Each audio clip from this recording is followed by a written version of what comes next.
Guys, what's going on? I was muted. What is going on, guys? What is going on? Good to see You're not muted. yeah, guys, how's it going? It's Sunday, guys. Guys, there's always these updates and all these morons that have been fired for putting stuff about Charlie Kirk on their Instagrams and on their Twitters. And isn't it just great how these people that have been pushing cancel culture, right? Now what's happening to them? Like, this isn't fair. Isn't that hilarious? Because I say this all the time.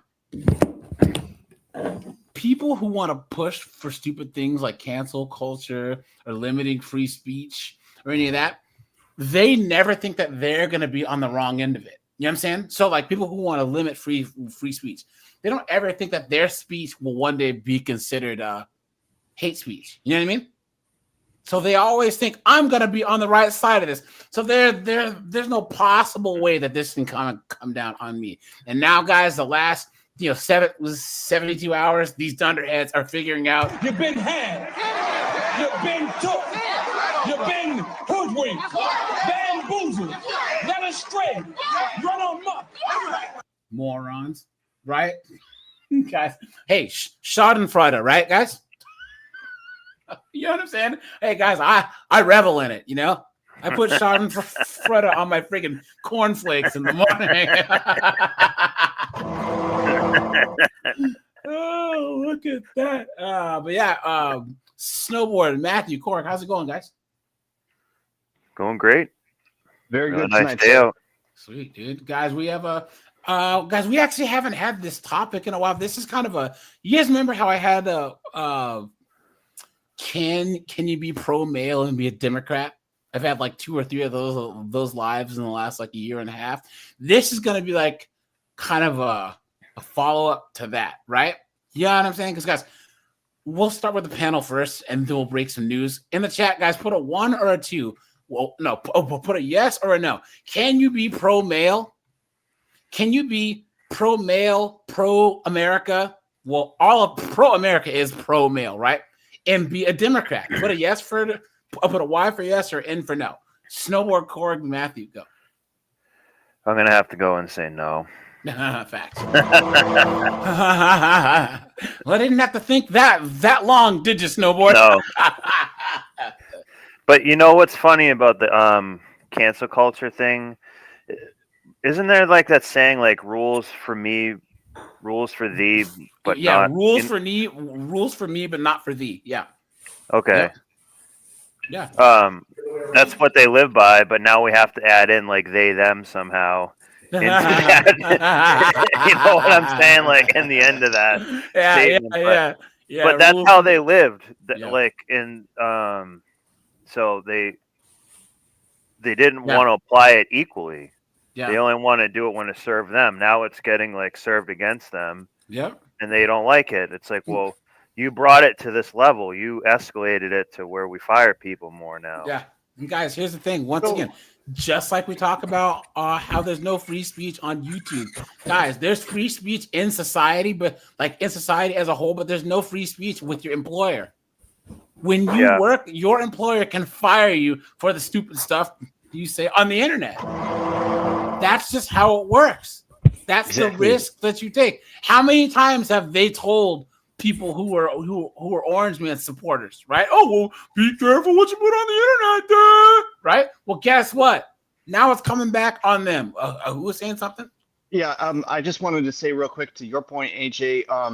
They want freedom, but they don't want responsibility. Exactly. And then to echo some of what Snowboarder was saying, I think that every single time we have one of these groups that's held up as a golden calf, like the LGBT community, where they're not allowed to be criticized, you end up with that they can get away with whatever kind of heinous things that they want to say and do, and you end up with that bifurcated expectations, where they can call for political violence, but then when the same thing comes back around, they play the victim. Yeah. And go Go ahead. Well, I was saying earlier today that, guys, isn't it crazy? Guys, put a 1 if you notice how miserable that young women are. Guys, back when I was in college, I think all of us are around the same age, right? I think Snowboard's younger. Corey, can you mute, dude? There's like background noise and sorry, I got it. Noise and stuff. Yeah. So 21-year-old, 20-year-old, 19-year-old girls were like, had such a positive, optimistic outlook on life when I was young. You know what I'm saying?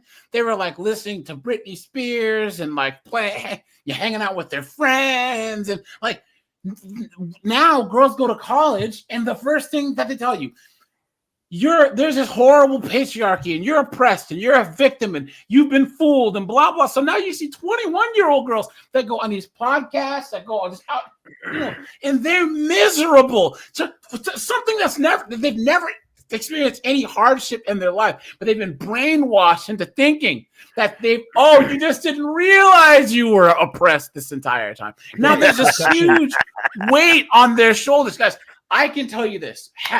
And I've told you guys this 1,000 times.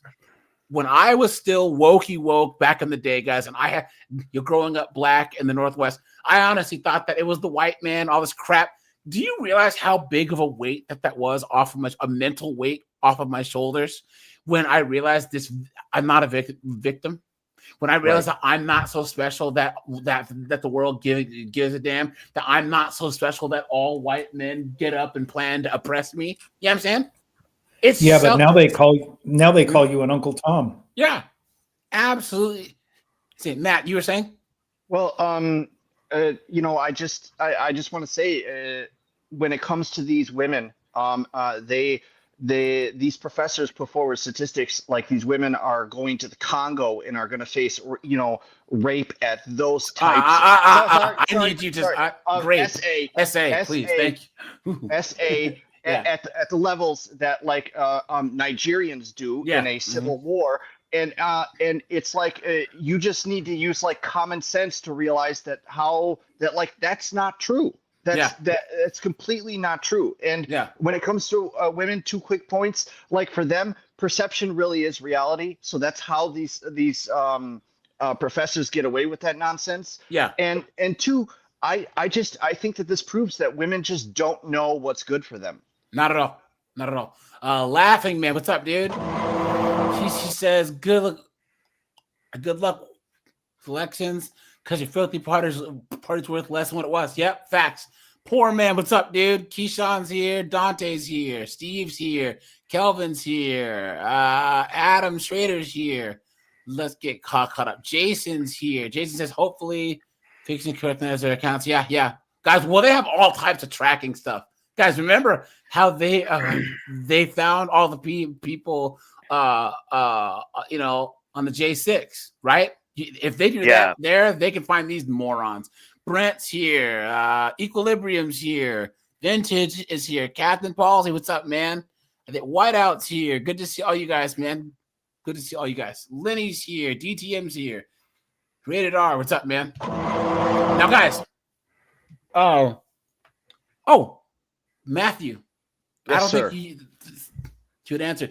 Can you be pro-male and be a Democrat? Can you be pro-America and be a Democrat? Not today. And I'll tell you, as somebody who grew up as a Democrat, me too. Like I grew up as a Democrat, and back then, we're talking, 1990s, 2000.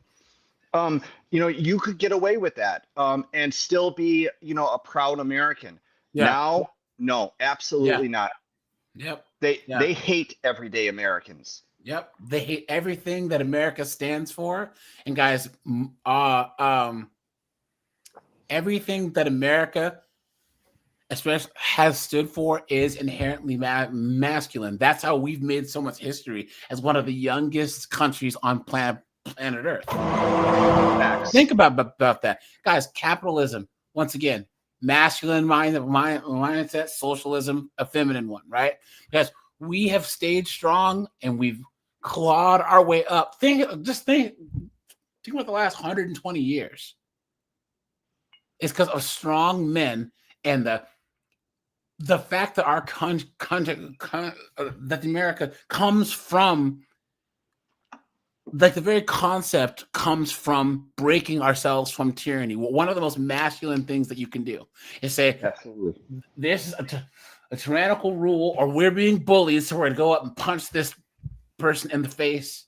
You know what I'm saying? That's how America was born. The British were messing with us, so we gave them the old Stone Cold Stunner, and we got ourselves a country out of it, you know? And now the Democrats think that everything that has made America, everything that gives them the ability to think the way that they think, the very foundation that lets them think of these stupid ideas, everything that supports that, has created that, is wrong. What were you saying? Well, I mean, just a couple of things about that. So, I don't want to get into the weeds about this, but the 5th Group Special Forces motto, De oppresso libier, to free the oppressed. That's that's an extension of the American Revolution. When we rebelled against a foreign tyrant who believed in taxation without representation, right? Yeah. That we were just subjects and a colony. Yeah. And that's where our revolution came from. And we evolved into, we're the nation of essentially escaped slaves, freed slaves, and to extend on that, about the narrative that is put out about our country. I want you to think about this. Since the Civil War, if you wanted to talk about who opposed rights of the slaves in the South, well, that would be the Dixiecrats, who became the Democrats. And who supported abolition? Well, that would have been the Republicans. The U.S. Navy and the United Kingdom Navy, we partnered with each other to shut down the international slave trade off the west coast of Africa. I can't think of a better contribution to the international community than that. And is that ever taught in our public schools or in our universities? No. Of course not. Yeah. Weak people need slaves to do labor for them. Yeah. Otherwise, people don't want it. Lenny, thanks for the membership, man. Hand out the membership. Appreciate that. Thanks for that, guys. Make sure to hit the like button on the way in. And guys, I think it was someone, was it Roblox, that said any man that's a Democrat. Yeah, hold on. Where's my beta male? And it's true, guys. It's true. I remember, guys, I used to fall for all that foolishness, right? You are a victim no matter what happens. There's someone after you. All your problems are someone else's fault. Clown world. Because that's not a masculine way to think. It doesn't make sense. Guys, let's break some news here really fast.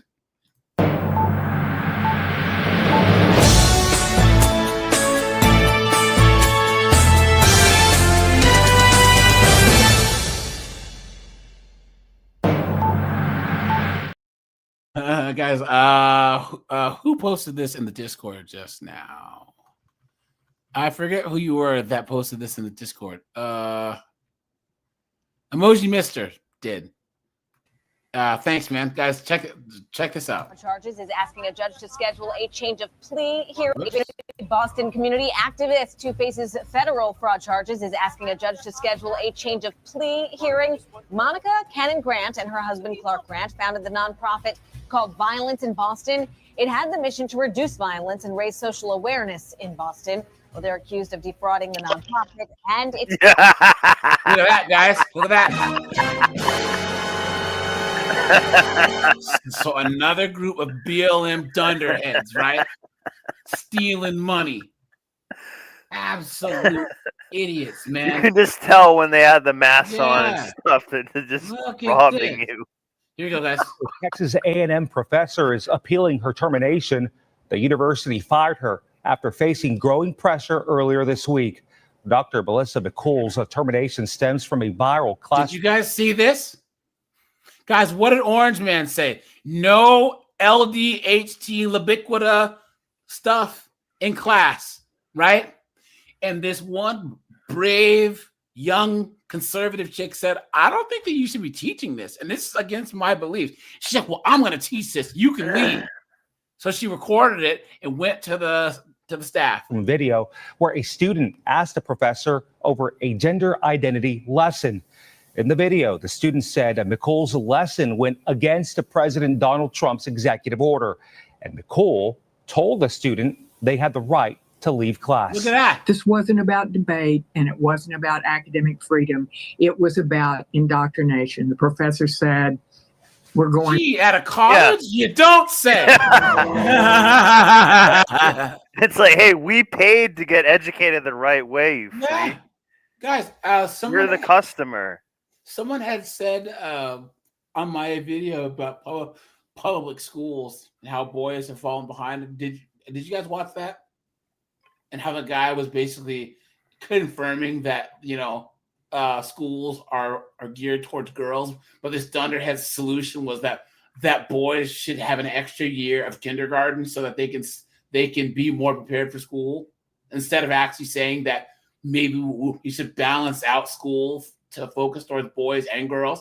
Well, no, let's just hold boys back in kindergarten, please. You've been had. You've been took. You've been hoodwinked, bamboozled, led astray, run amok. Guys, I'm starting to think that if you have kids, sending them to a private school is basically child abuse at this point, especially young boys. Because guys, all they're gonna learn about is freaking LDHD, TV foolishness, and feminism. With this one theory, take it or leave. I think that the context needs to be truly examined. We are talking about an adult class about literature that the professor has a responsibility of teaching students to understand the differences between child literature, young adult literature, and where those things move. McCool. Isn't that crazy, guys? Hold on. Well, now to this developing story in Texas. A lesson on gender identity at Texas A&M has gone viral, and now courses at the entire 11 university system will be audited for content. Now, Jade Fleury joins us live in the studio with a backlash that's already led to fire. Yeah, like you guys said earlier this week, that viral video showed it. Yeah, she can get it. How you doing? Look at that, guys. Shit, look at that. She's like all these babes. You get their pilot lit, they can suck start a leaf blower. A Texas A&M professor clashing with a student over the lesson on gender identity. Now the university president has ordered a review of all 16,000 course sections at the main campus, with similar audits set to roll out across the entire A&M system. University President Mark Welsh has since fired that professor, Melissa McCool, and removed the dean and head of the English department from their admin roles. Nice. The video shows McCool defending a class lesson after the student objected, citing a Trump order recognizing only... Guys, here you go. Here's another one. Look at this. We begin with the University of Hawaii's, all the universities losing a significant amount of federal funding that was geared toward Native Hawaiian and Asian American programs. Let's go. Let's go. Right, guys? Let's go. I guarantee they told them that you got to take all the woke stuff out of it. If you want to teach about like how the Hawaiians were there and their history, fine. But I guarantee that they were trying to teach some two-spirit white man bad program. You know what I'm saying? Come on. Well, it has detail. Well, the Orange Man is going to a lot of colleges. Like I know in my state, UNH, I know like one of the tech guys there. They've done several rounds of layoffs because they're getting like way less money. So all these people that had a fake job or some like garbage, they can't afford to pay them anymore. So like so many people got laid off and fired because they had like a fake job. A lot of them. Yeah. Well, and that's beautiful. And I just want to point this out that like if you're a private school, you can teach what you want, right? Yeah. Because that's like a private it doesn't matter. But if you're receiving state funds, if you're a state school, then you need to adhere to like federal policy. Yeah. And the federal policy just got set by the U.S. By the president of the United States. There are two genders. So you get federal funds. Yeah. You line up and you do what you're told.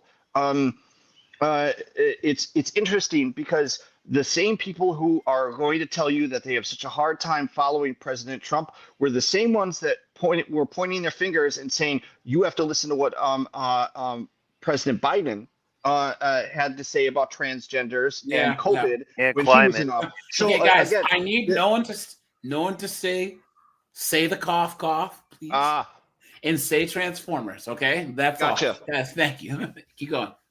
But again, this was snowboarders' opening point that the same expectations that are held for the right are not on the left. And I wanted to finish with this professor. Firings are good. Going back through the curriculum that they have, that's just that's a straw man. That's not going to do anything. It's the perspective of the teacher and the agenda that they come into the classroom with. Their agenda should be a professional one and not a personal one. And that's what the issue is here.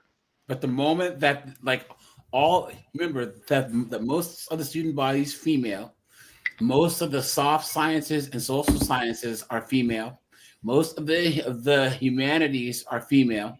So these teachers are all they're growing up in woke areas, going to woke high schools and going to woke colleges and then getting into the education system, and it's just all woke. This is the same as that dunderhead who ruined Bud Light. Guys, she went to a woke high school, went to a woke college, got her MBA from a woke school, and honestly thought that that's how the whole world thinks. Is that you're going to put a transformer on a Bud Light can and that it's going to work. Please. Yesterday, the U.S. Department of Education announced it will end funding for several minority-serving institution grant programs. This includes programs that supported education for Native Hawaiians and Asian Americans. The U.S. DOE says approximately $350 million that supported these programs go towards other things now. UH President Wendy Hensel says this will affect the university, but that they'll continue their commitment to Native Hawaiian advancement. $350 million for what? Oh, look, San Antonio colleges. Look. $350 million will be guys, the streak is over. The streak is over.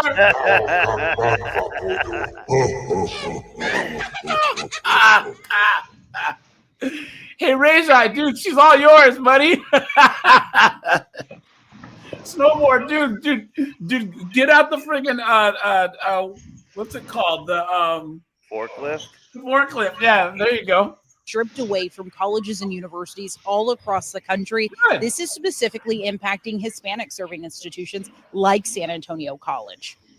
It is not about race. It is truly about access and possibilities. Back in July, the Department of Justice said it wouldn't defend the Higher Education Act in court. That law lets the Department of Education give grants to Hispanic serving institutions, or HSIs, colleges with at least 25% Hispanic students. In our area, that includes 12 schools in San Antonio, 1 in Universal City, and 1 in Seguin. One of them, Our Lady of the Lake University, has received $12 million in grants over the last 5 years. The money is going to help improve the institution as a whole. Dr. Munguia with OLLU says the reason... Guys, here, we'll just end here, guys, and then we'll get into the topic. Guys, look at this. Look at these Pokemon running around, right? But Matt, I'm going to mute you because you have a lot of background noise. So just unmute when you talk because there's just a lot of noise in the back of it. Because look at these Pokemon running around, right? I want to be the very best, right? Watch.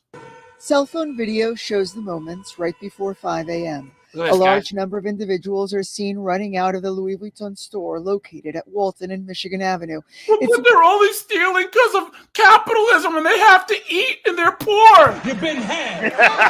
You've been took. You've been hoodwinked. Bamboozled. Led astray. Run amok. Windows smashed in by a pickup truck. The thieves, some carrying stolen merchandise, scatter in different directions, piling into several getaway vehicles. According to police, it was one of those getaway cars that moments later smashed into the unsuspecting driver of this white Honda utility vehicle near Michigan and Ohio. That driver was killed. 5 men inside the getaway vehicle were hospitalized and placed into custody. Police confirming that 2 more men were later captured in a separate vehicle while fleeing from police near Lakeshore Drive and Roosevelt. I happened to wake up and saw all the flashing lights, so that's what alerted me to the fact there was a problem down here. The break-in comes less than a week after a smash and grab at the Rolex store in broad daylight, also on Michigan Avenue, and 2.5 weeks after a crew of up to 10 thieves struck the Louis Vuitton section inside the nearby Nordstrom. We're going to be installing security bollards in the Nuggly Puff, right? Pikachu, you know what I'm saying? Guys, look. New overnight charges filed against 7 suspects in a. Damn, she can get it too, guys. Amazon ho, yeah. I think that we're back on track, guys, because Homegirl on the right's pretty hot. A pair of titties make you want to stand up and beg for buttermilk. Smash and grab burglary on Michigan Avenue that ended up leading to the death of an innocent man. Judy is live in the newsroom with the latest. Good morning, Judy. Good morning. That bystander was a Skokie man. He was killed while thieves were trying to get away with stolen merchandise from the Louis Vuitton store on the Mag Mile. All 7 men face multiple felonies. Those charges include murder, burglary, and retail theft. The suspects are. Are you guys surprised? No. Oh man. Nuggly Puff, right? Pikachu, Nugzard. Wingard, Darius Bowdry, Keller McMillan, identified as CPD, as a fugitive wanted in CRV. Also, you can tell because there was a Kia Stinger, and then these Infinities, guys. These Infinity Q50s. These are Nug mobiles too. You know? Oh, really? Yeah. Well, because these kids do these takeovers in them. You know what I'm saying? And they do donuts. Oh, I knew of that about Kia for sure. Yeah. So now, guys, while I pull up this here,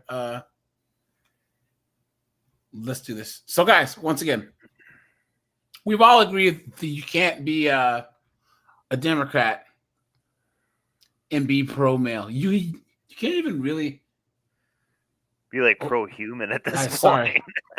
I have one more story, guys. Hold on. Look at this.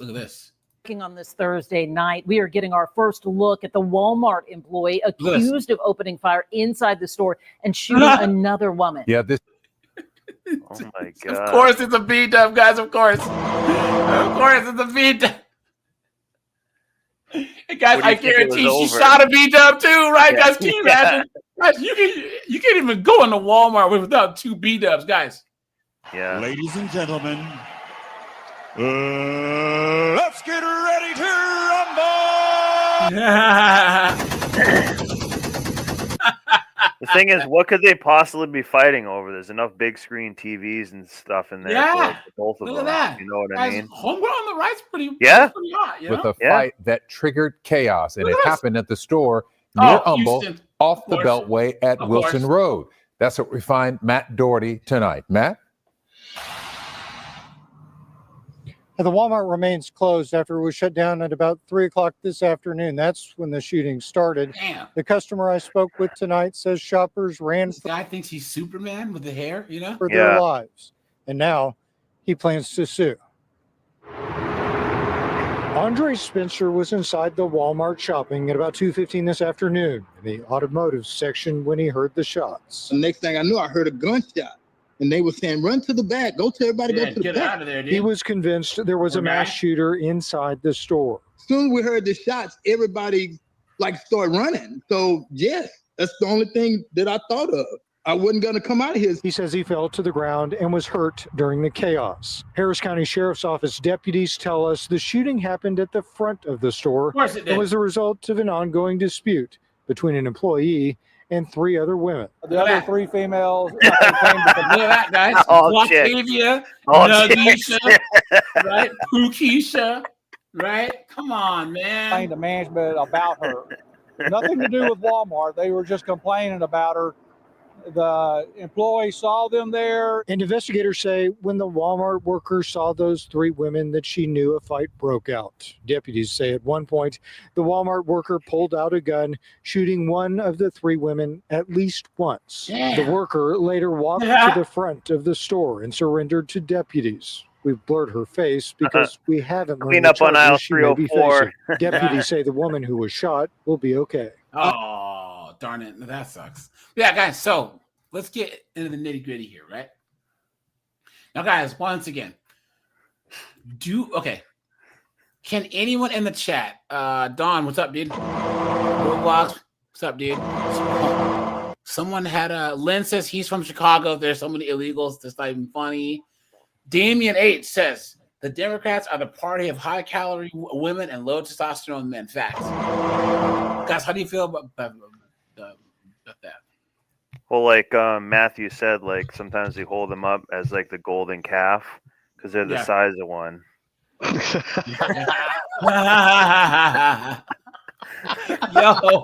Yo.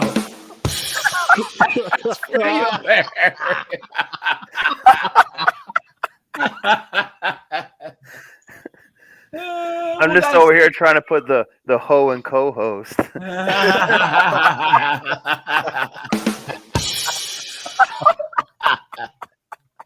Yeah.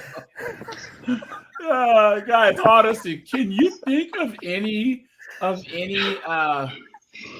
reason why any guy would be a Democrat? Like, is there any appeal other than like I can, and that a guy who's lazy and worthless and wants an excuse to never achieve anything, you know? Well, there's that, and I think a lot of it is either you just don't like the right for whatever reason, or you have your wife or family people guilting you around you if they did find out who you voted for or something. So I think a lot of the people vote like on guilt. We've seen, how many husbands have we seen that? Yeah. You know, so I think that's really a lot of way it. around. It used to be wives would vote what their husbands voted. Now these idiots, these dolts, these beta males, right? This beta. Well, I don't want to vote for Orange Man, or else the wife is gonna know. Yeah.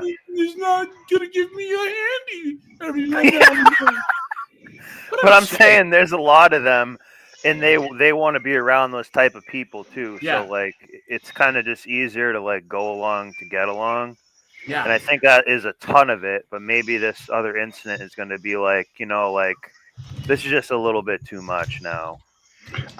I think that when it comes to the people that choose the Democratic side, I think that it is a personal like rejection of accountability and responsibility. Thus, its appeal to women. And I also think that there's another group of people who, in a similar vein, they have a very, very strong reaction against things like organized religion and God.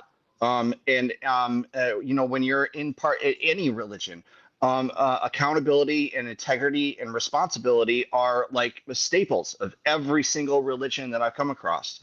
Like I think that that's like the universal deciding, if you wanted to talk about like a fulcrum that decides things for people based on ideology,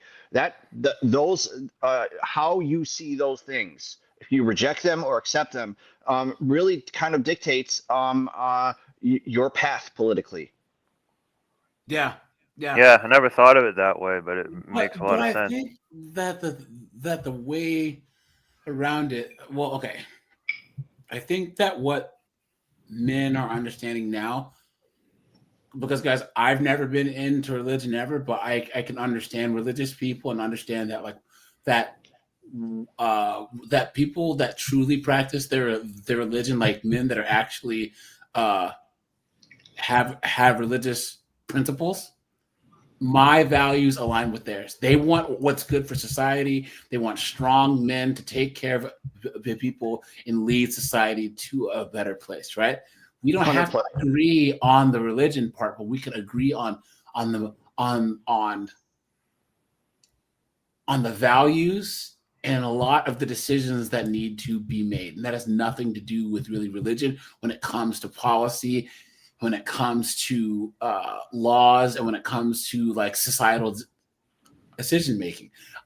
Andrew Wilson is one of the most religious guys on the internet, but I disagree with that. But I still see like he's doing good for society. Young me would have said, "Oh, well, he's a Christian guy. He's a." But then you realize that the ones that can't even like put that one thing aside, they end up on the goofy left wing pro transgender atheist side. It's like, well, that's even worse because they're all over the place. At least religious people, disagree with them or not, they're structured. There's less chaos, right?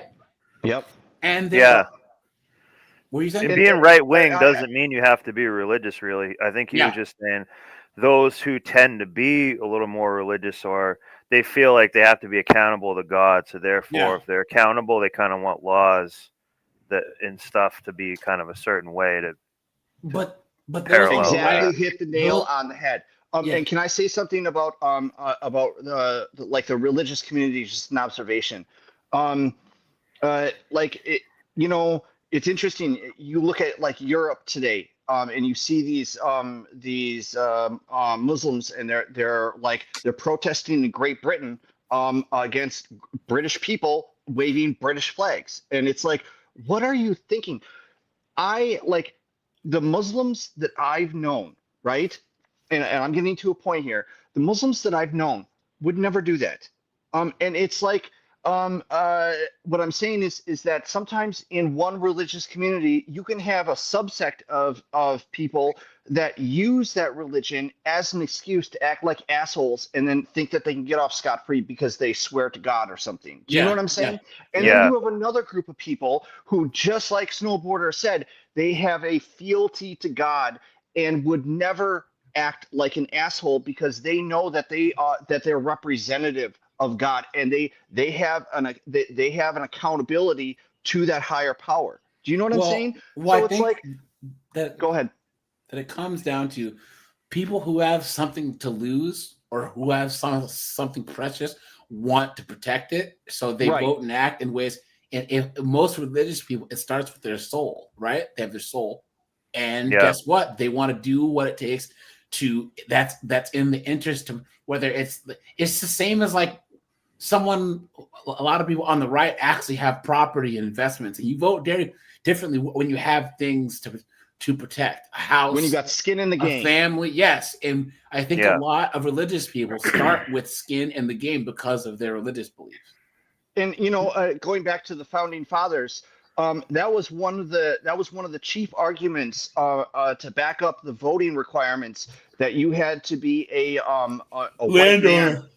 At the very start of you had to be a landowner. Yeah. Right. Hold on. That's let me what I was going to get to. Because cooking this, because it wasn't as much men. They actually had to put. It was actually gender neutral language. I showed on this channel there was women who were voting in state elections in 1800 because they were landowners. There was freed slaves that were voting in like 1812 or 1817 because they owned land in like Vermont or whatever. Well, so I was referring to like the southern colonies, right? And the kind of the laws that were. I was looking at the worst ones, right? Not the ones in the north, but the south. But yes, you're right. Going back to the idea of skin in the game, absolutely, yes, 100%. But in general, from like 1800s, like 1850, they were actually they were changing the laws to make them gendered so that women couldn't vote. Because before it was just you have to own land, and then they just assumed that most land would be owned by men.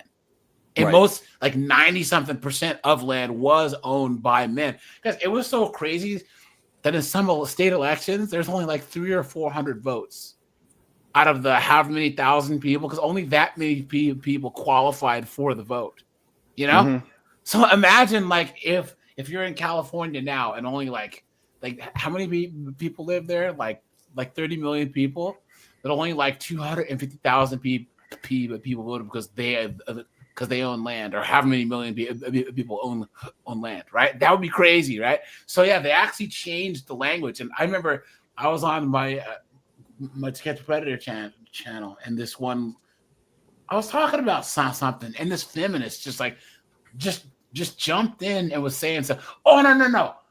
I was going in about these female teachers and how people don't think that a woman could ever diddle a kid and blah blah blah, and that shows misandry. And then of course she's like, well, yeah, the patriarchy and rah rah rah. Well, so then somehow we went from like Chris Hansen To Catch a Predator to like, here I am pulling up this timeline and completely blowing her whole feminist worldview out of the water. I showed her the actual data about the women's vote, and she's like, well, that was some women. I'm like, that was more than most men. What are you talking about? Women voted in 1801. What are you So you're trying to tell me the majority of men couldn't vote in New Jersey, but like 27 women could? That's more than the couple 100,000 men who live there. What are you talking about? So Keyshawn says, you know what I think that after they did to Charlie Kirk, next year's midterms can get wiped out. Guys, what do you think about that? Okay, let's ask the question now. Do you think men are gonna shift more to the right now because of this? Absolutely. I called it the other night. Yeah. I mean, I don't see why they wouldn't. Yeah. There have been a couple hundred stories that have been posted about people who are admitting on their social media that they were a Democrat all of their life, and this how they've seen Democrats react upon about somebody losing their life in a politically motivated attack. This is like it's been very instrumental for them. They complete like the Democrats they're hemorrhaging support, and the Republicans are breathing it in. Yeah. Well, I think it's a twofold thing. I think number one, like Democrats showed their hand, and they like a lot of people like, really, this is like what you're about. Like this is really negative. This is stupid. But also, I do think it affected a lot of people. But also now is a time when it's heightened, so they can like quote come out of the closet and say like, now I don't stand with the Democrats and stuff, because like, but part of that is actually they probably do believe it, and it's for a good reason. It's like, yeah, see, like, do you want to cheer when a fellow American dies, or like be happy and dance on his grave? Like this is a pretty big, like it's a crossroads. That's the moral crossroad, basically, and the right just happens to be the one like saying we shouldn't, be celebrating this type of thing. It's ridiculous. Well, I think that there was a lot of people who were already more independent, who were already like more moderate, but they didn't like the term conservative or the term Republican because of the baggage that came along with the word. But now I think people don't care anymore. Well, and there's also the fatigue. There's the LDHD TV fatigue. There's the DEI fatigue, and those are solutions in search of a problem. Yeah, there's the why people bad. Are you white people bad? Exactly. Fatigue, And guys, there sure is black fatigue, isn't there? What people want is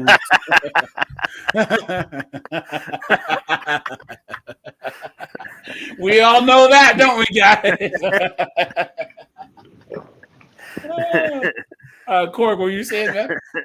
Well, what people want is they want 13% of black people make 50% of the black fatigue. True, guys. That's like if you look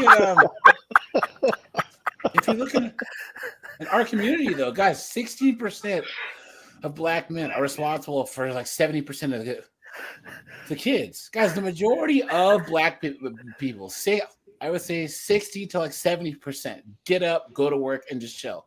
But it's that 20, 30% that are just acting a damn fool.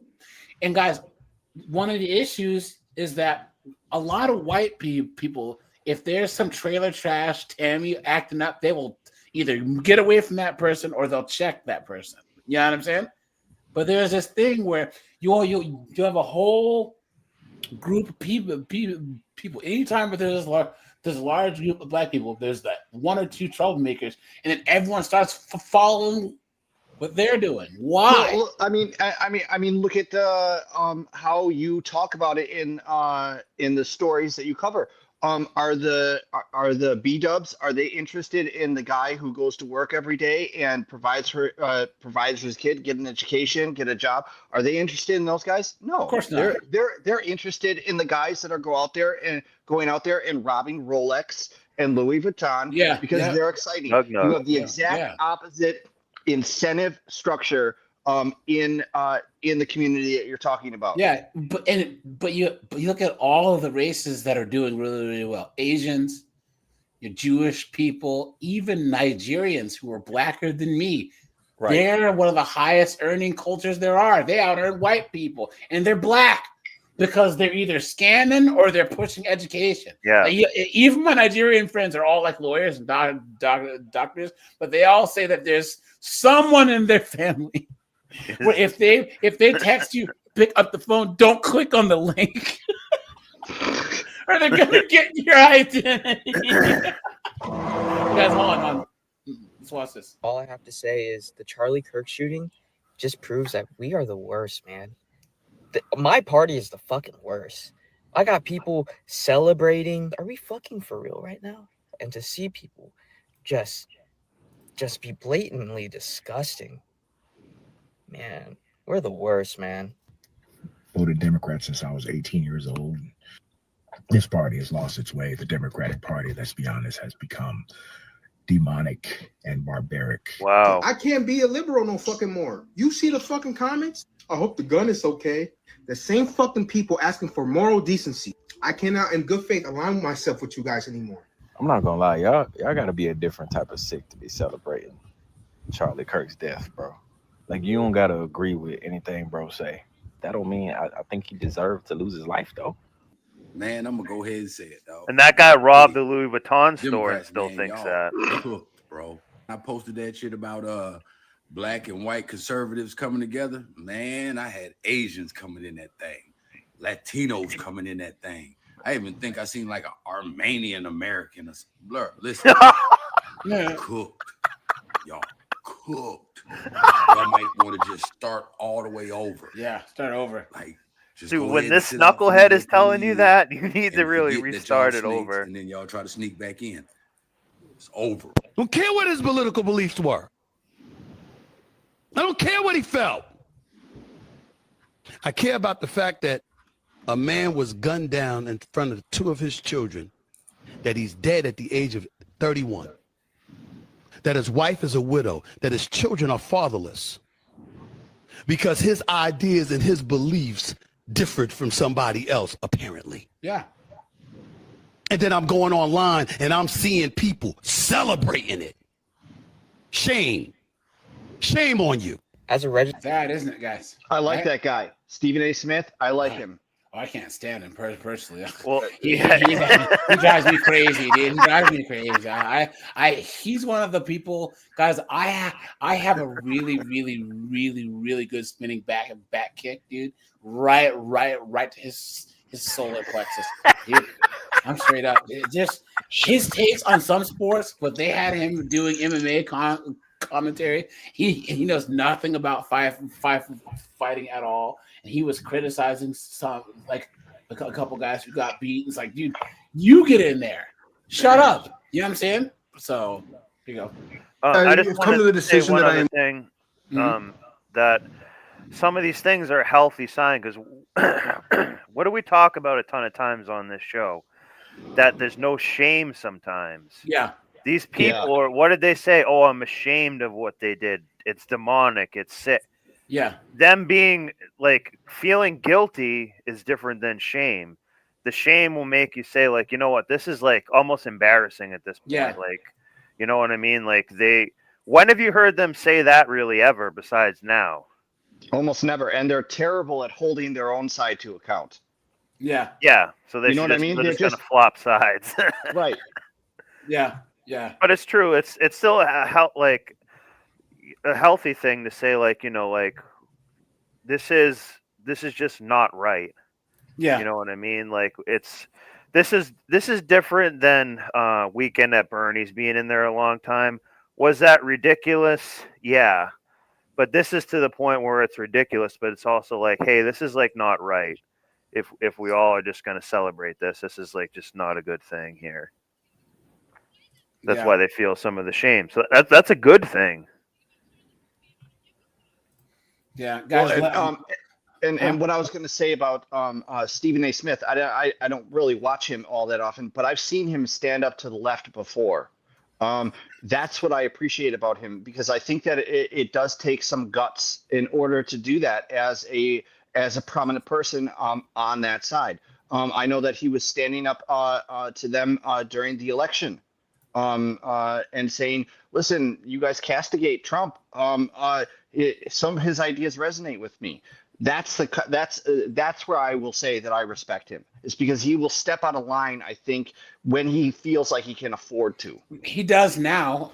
Ever Yeah, since Trump I think won. he's kind of a grifter a little bit. No. Ever since Trump won, he's kind of moved more towards. But then again, everyone did. The Young Turks is kind of, well, we aren't exactly on the left because the left Anna got Kasparian's cold. like a Russian broad now. Like, Yeah. And now Stephen A. Smith, guys, it actually became cool to like move to become more centrist or more conservative after the shellacking that the Democrats got last year. You know, because I really think that like we have forgotten, like, guys, how much trash. Like, the Democrats were tailgating out in front of the stadium, talking all types of trash. Right? I'm with her. Yeah. and guys, we were just sitting there on our side, you know, just like they don't know what they're in for. And then it was like halftime, and it was like 100-0. Well, and you know, I'll say this with no mercy rule. Right. Right. What are you saying, Matt? I'll say this. Something that I've never seen before in politics is young people engaged in the political process. When I was young, people were not engaged in politics. You know, people under the age of 18, people 18, and maybe just up to 21. They were not engaged in politics at all, really. And now you have this younger generation who is rebelling against what they're taught in school. And like you said, it's almost become a fad for them to become conservative. I've never seen young kids come into the Republican tent at like a county fair and be excited to get a Trump hat. Yeah. I've never seen that before. Well, I'll tell you this, since I grew up back in the tail end of this, but young people really got involved in politics when they had the voting age lowered to 18. That's true. And I argue that it needs to be raised to 25. Yeah. And people want to play gotcha games with me on that about enlisting in the military and everything else. And I say the same thing, raise that age to 25. Well, there's that, and like your brain is more developed at 25. Exactly. Guys, whoa. See that whole thing, that whole brain is more developed. Guys, first of all, guys, teenage years, that's a new concept. Being a teenager, guys, if you go to like Dagestan and all these places, by the time that a boy is 12 years old, he's out there herding sheep in like negative 9 degrees, fighting off wolves, right? Boys at like 12 are doing the same stuff that the men are in the third world. But we have the abundance. We are infantilizing our youth. Thank you. But guys, when we in 1890, right? 15-year-olds, 17-year-olds, 18-year-olds were basically adults. If you were like a 16-year-old boy, that's why there were so many 16, 17-year-olds in World War I. You know what I'm saying, guys? Not as many as you think. The average age of enlistment was men in their 20s and their 30s in those old wars. A lot of kids lied about their age to get into the military. But you had a lot of people, though, who were out there, they didn't. Why do you think the Amish only go to school until 8th grade? Because the boys are saying, all right, son, you're done being educated. Now you got to make furniture with your bare hands. You know what I'm saying? Because it's only been the last 60, 70 years where you're 19 and you're not married and have kids as a guy. You know what I'm saying? That's fine and all, but I enlisted when I was 17, had to get my parents' signature. But when I look back on it, ideally, I don't think 18 to 21-year-olds need to be enlisting in the military. They need some time to transition from high school. We need some kind of a job corps or something else. I don't even think they should be going to college after high school. But There here's the needs to thing, be though. some kind of a bridge in that. But I think, look, I've never served in the military, but doesn't the military want people that they can mold into the people that they want? You don't want them actually developing into something else and then having to break that down even more. I think ideally, Not like you think. There's something to be said for the mental maturity and the emotional maturity, and no. Yeah, I like. I think ideally, what you would want for the Army is that you'd want them joining at 18 for training, but then not deploy those people and have them stay in training until maybe they were 22 or 23, and that way. I think that you would satisfy kind of both requirements. Yeah, well, I think that 18, 19, that part where young guys need to go out, get more structure and discipline, like basic. They should just make all young people do mandatory civil service. It doesn't have to be military, but something you can work for the state, the county. Hold on, the state, the county, the Fed. You can work for. Go to the military. Do some type of boot camp. Get some type of MOS where you learn. All the stuff that the military teaches you. I believe would make, especially now, would make these young people. I wouldn't even say it has to be an MOS, but look at some type of training. How about that? Well, okay. What I was getting at is you look at something like during the alphabet soup time of Roosevelt, the WPA, things like that. Get these guys out there rebuilding bridges. Yeah, teach them decent trades, building roads, Baltimore stuff like Bridge. that. Running. Push-ups and pull-ups and squat thrusts. I'm telling you, have you seen how dumpy and fat and lazy a lot of these 17, 18-year-olds are now, dude? Straight up. They don't know how to take care of themselves. Yeah, give them a buzz cut. But again, that goes back to what I was saying is we infantilize our youth, because I used to argue with my ex about things that her kids should be doing, and it was, no, they're too young for stuff like that. And she got pissed when I said, at what age do they magically become able to do some of this stuff? Yeah, you got to start giving them responsibility and holding them accountable. Don, that's why we said civil service, right? So it could be the military, or it could be a city-sponsored program, county, state, or like a federal one, or the military. You should take a test, and they should see. Hold on, you should take a test, and they should see what you're best suited for. So keep going. And the vast majority of the jobs that are in the military are non-combat related. Correct. They're combat service support. That is correct. One of the best. So that's not even carrying a rifle. Is logistics. Right. Yeah. That's not even carrying a rifle. That's fixing Humvees. That is driving trucks. That is hauling loads. That is payroll, cooking. There are 279 jobs or something like that. Different MOSs just in the Army alone. And maybe only 23 of those are actually combat arms. Hey guys, drone operator, probably guys, anyway. this Thunderhead in the chat doesn't think that Korg and Matthew served in the military. Well, I don't really care what he thinks. I didn't serve in the military. I didn't serve either. That's but why hey, the VA is giving me disability every month. Right. You But knucklehead. hey, Knucklehead, we have 2 service members on the panel here. And guys, you don't have to be in the military to have a positive outlook on the military. Because guys, I love the military. I honestly think if it was up to me, guys, I would do. I'm still with my statement saying mandatory military service. That's me. That's what I think, especially all these young guys, right? Right. If I look, you know what? Going back to what I said earlier, and you'll like this. Remember, I told you that I worked on my undergrad as an old fart.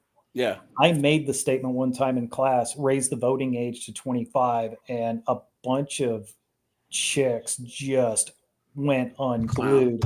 And I said, I can back that statement. And they said, how? And I said, because you all don't have any skin in the game. You all want to go out there and start voting for all these initiatives and all these, raising taxes, doing this, doing that.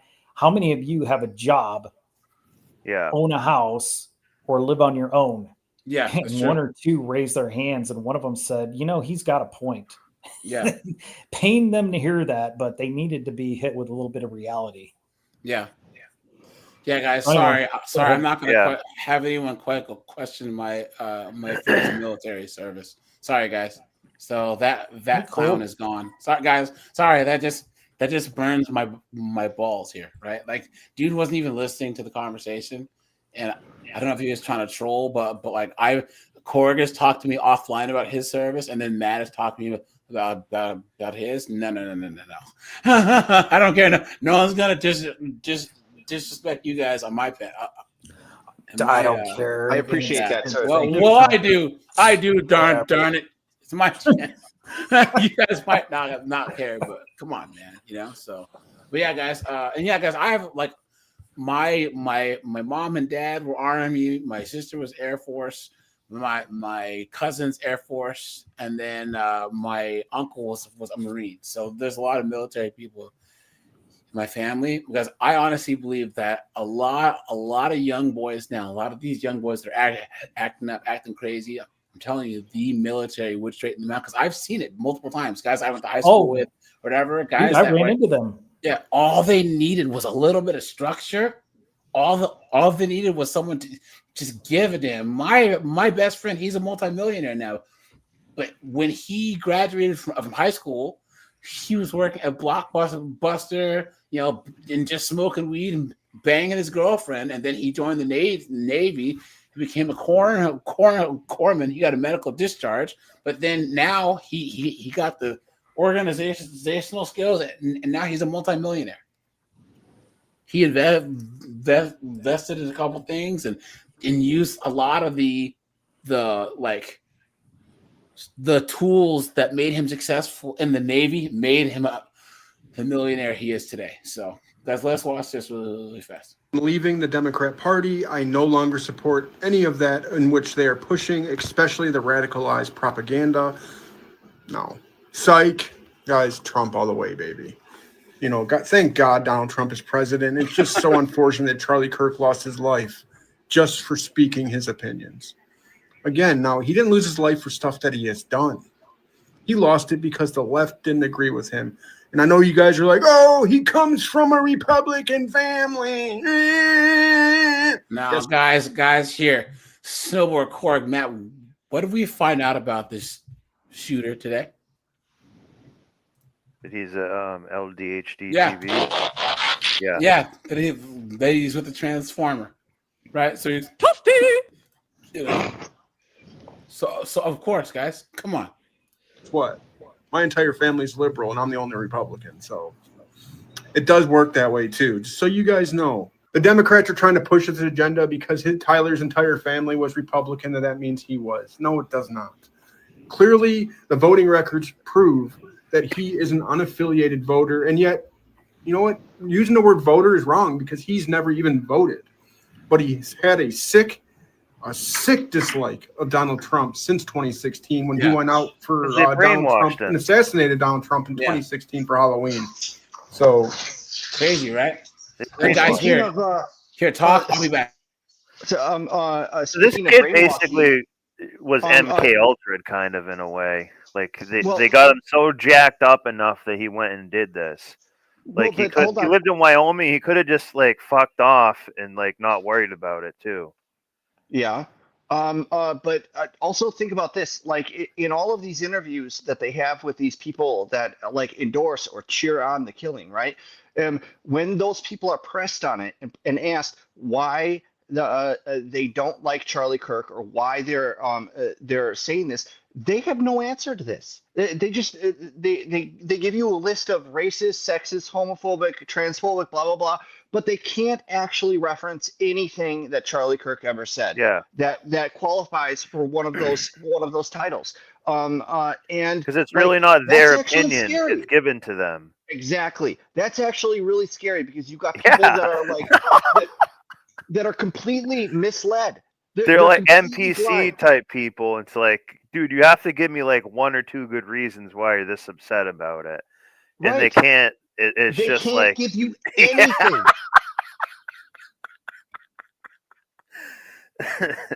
They've But there are never a lot even of people listened to like him. that. They've made videos about him. They've never actually sat and listened to anything that the man has said. Yeah. That's like But that. you that- also to me, can't that's really highly change their disturbing. mind either. Right. At that point, they're kind of like you can make like one point to them, but after that, like if they're this deep into it, only they can change their own mind. Like they're not Yeah. worth. It's that thing They're- like saying don't cast pearls to swine. So don't Yeah. don't say like don't just give gems to some like fat 304 pig, that feminist leftist, but like you're not going to change their mind. Well, it's like you guys referenced before with those women that there was no set of facts that you could give them, no matter what, that would ever cause them to change their minds, and that's an ideologue. Yeah. Well. Which is a female thing. Yeah. In a lot of ways. They go to these colleges and they're told that nothing this person says, that you can't find any common ground with this person. So they automatically come into any discussions in bad faith. Charlie Kirk could have said, hey, like, let's just say that he was a fan of a college's football team. Hey, how about them Buckeyes? And they're, what do you mean, you fascists? Like, he's rooting for your football team. You know what I'm saying? Like, they're not even listening to him at this point. But guys, let's look at some of his opponents that thought that they could come up and debate him, guys. And once again, this is the type of man that's on the Democratic side. So guys, put a 1 in the chat. No, put a yes or a no, guys. Do you think there's going to be a large shift towards the right with men, with all men? Well, there are some boomers that are just cooked, right? I mean, there's a lot of these old beta male boomers that are like, oh, Trump is the new mustache man. Ah! You know what I'm saying? But guys, please code your language and no swearing in the chat. Appreciate that, Guys, I'm going to drop the link here for anyone who wants to come on up, guys. Guys, make sure to hit the like button, guys. We have 49 likes, guys. Hit the like button. Appreciate that. And yeah, guys, look at this dunderhead right here. Well, I go to school here, but I'm from Texas. So you walked across the campus? Pretty much. So, R.I.P. I have Charlie a definition Kirk, man. for you, and then I'll go from there. So, fascism, as described, is a political system based on a very powerful leader, state control, and being extremely proud of the country and race. Guys, isn't it crazy that they throw the term fascism around in the American government, which our government in and of itself, guys, the American style of government is the most beautiful government style ever created because we have so many checks and balances.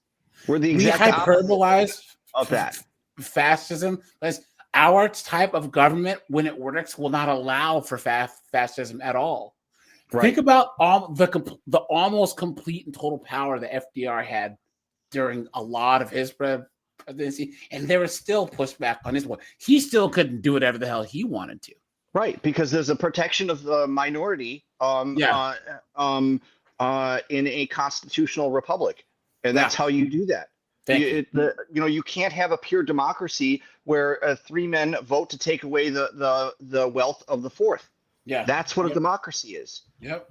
No, well, you're close. Pure democracy is mob rule because pure democracy. That's what I'm talking about. Yeah, true. Yeah, good point. Yeah. And guys, can you imagine people actually think that they want democracy? Once again, guys, put a 1 if you think that the liberals don't ever think that they're going to be on the business end of that. They think they're so narcissistic that they always think that they're going to be on the right side of that. Guys, this is like what I always say about free speech. I have a couple friends. Well, we need to limit free speech. I said, so you want to give the government carte blanche to limit people's free speech and also enforce laws over free speech? Yeah, I'm like, well, Trump's in the White House, right? So you want him dictating speech? Yeah. Well, no. Oh, there you go. Right. Exactly. There you go. Be careful what you wish for because you may get it. Thank you. In which political opposition is not allowed. Now, I am not saying Trump is inherently fascist and the administration is fascist. But what I've been seeing is the introduction. Anything before but is BS, guys. 3 steps to fascism. He's tried to make the executive branch more a controlling power and even trying to test the judicial limits that he appointed. The chief judge had to tell him to rein it in, and he's the one that was appointed by Trump. His own judges are saying, but that's what the judicial branch is for. What is that's what the Supreme Court does. The Supreme Court putting a halt to the president is what they're supposed to do. Testing out the checks and balances is not fascism. You know what I'm saying? If a president wants to pound his chest and bump against the Supreme Court, that's what the system is made for. You got to test the limits. Obama did it. Orange Man did it. FDR did it. Bill Clinton did it. Everyone has done it. Going all the way back to Washington, the only one I can think of who didn't was doggone it, the one who only lived for 39 days because he won. Tyler? Yes, Tyler. He only lived for 39 days. But all presidents have banged heads either with the Congress or with the court.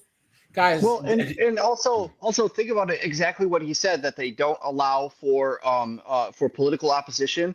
What countries do we see that in?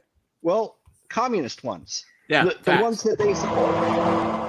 And how do they treat their political opponents here? Well, they call them a bunch of names like fascist in order so that they don't have to engage with their ideas. They call them names in weaponized language so that they don't have to engage with their ideas because they cannot compete with their ideas. Facts. That's what this kill the messenger approach is. It's character assassination, and in this case, it's metastasized into actual assassination because they believe in killing the messenger in order to kill the message. And that is how communists and fascists and authoritarians behave in every country where they take power. That's them. Yeah, it's what I said the other night. Limit speech, and then they take the guns away, right? And then all of a sudden, people start disappearing, and then elections stop, and then businesses and property starts getting seized. And next thing you know, you're cooked. Yeah, if you're debating somebody and you have to resort to name calling, throwing around terms you don't understand as a means of insulting, or you have to resort to violence, then you've lost the argument. Yeah, facts. Look, it's a very woman mindset. Yes. It's projection. Projection. Guys, put a 1 if you agree with what Snowboarder said. Snowboarder, say that again. It's a very woman mindset, basically. Yeah, guys, put a 1 if you agree. So, Matt, you were saying? It's projection, gaslighting. That's what they do. It's like Kevin Samuels always said: sign language, shame, insult, guilt, and need to be right. Need to be right. The need to be right. And now you have your 19, 20-year-old beta males like this. right? That are freaking you this. You need to stop this. He's consistently been going against American values that have been in place for hundreds of years and trying to reimagine how the American government should be. How do you feel about that? No, I mean, I think it's preposterous. I mean, Donald Trump is not a fascist. Let me ask you a question. Do fascists protect freedom of speech?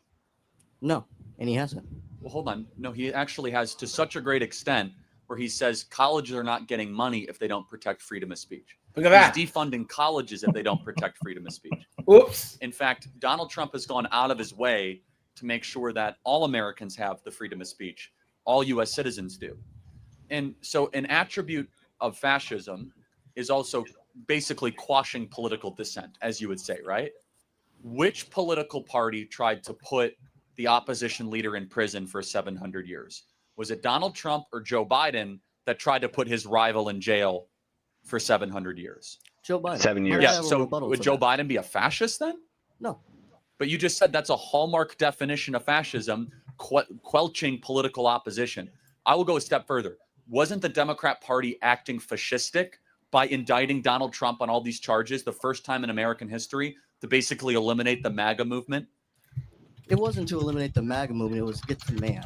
Because Trump himself was doing very shady things. He was having hush money trials, which is true. He's a convicted felon. He tried to keep documents. Well, he's also your president, so you have to say that as well. Yes, he is my president. Okay, good. I mean, again, this whole convicted felon thing is like so preposterous and so ridiculous. But again, your definition of fascism is, as you read it, not just so narrow. Donald Trump is the opposite of that. Do fascists want people to own more guns or less guns? Less guns. Yeah, so why would Donald Trump now make it easier for people to own guns then? But there you go. Well, it is not a point. everything. That's why I said Trump is not a fascist himself, and this is not a. Well, What's as he saying? backtracks, right? As he backtracks, right? And guys, this is what I mean. Because the reason why we're watching this particular, this is a type of guy who identifies with the left. This is what I mean. Guys, I have an echo from someone, so if you can mute, I don't know who it is, but yeah, guys, this is the person that you will meet if you go over there on the left, right? You're gonna see dunderheads just like this, no backbone, no spine, can't make an argument, has the balls to actually go up and just make a total ass of himself. Come on, man. Fascist administration. Yeah. There are certain aspects that he's doing that is fascist. He's trying to make the central. He is doing certain aspects of it. What are you talking about? You absolute dunderhead. Come on, dude. What are you talking about? But he's arguing and talking like a woman. Notice how he's like talking at Charlie, saying like he runs the narrative, kinda. Yeah. He's being like women backtracking, where they like admit to it and they just start talking like right over it again. So they like reframing his premise. Here's time he's doing it. Yeah. Here's the thing I've noticed with these younger people. They don't have humility. Let's say we're in the middle of a discussion and you bring up a point that counteracts mine and I don't have a defense against it. What I would do if I have humility is to say, damn, Snowboard, you bring up a very good point and I'll have to ponder on that. Yeah. And so I'm not saying you won, but I'm bringing up I'm bringing up respect for my opponent to say you brought up an angle I never thought about. It's given me something to think about. That's a sign of maturity and humility. Yeah. These people don't have that. It's just always I'm right.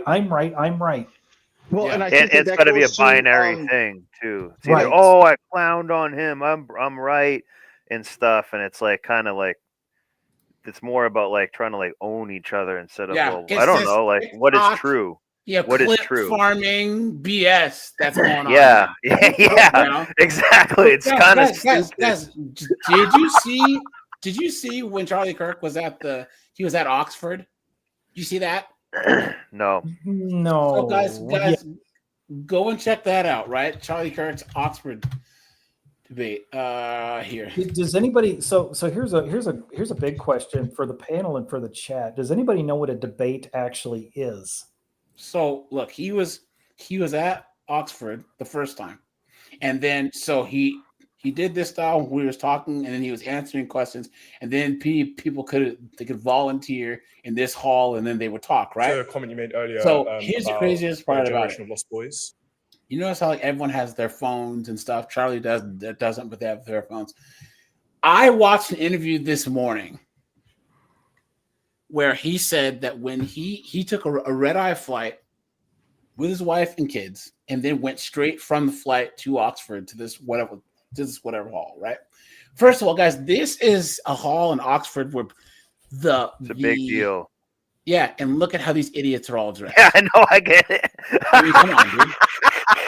I mean, look where you are. You know, put on a suit for the name. They usually always wear suits. I think TR did a talk here. They These all guys had suits wearing on and Uggs, stuff. for Christ's sake, right? Because here's the thing.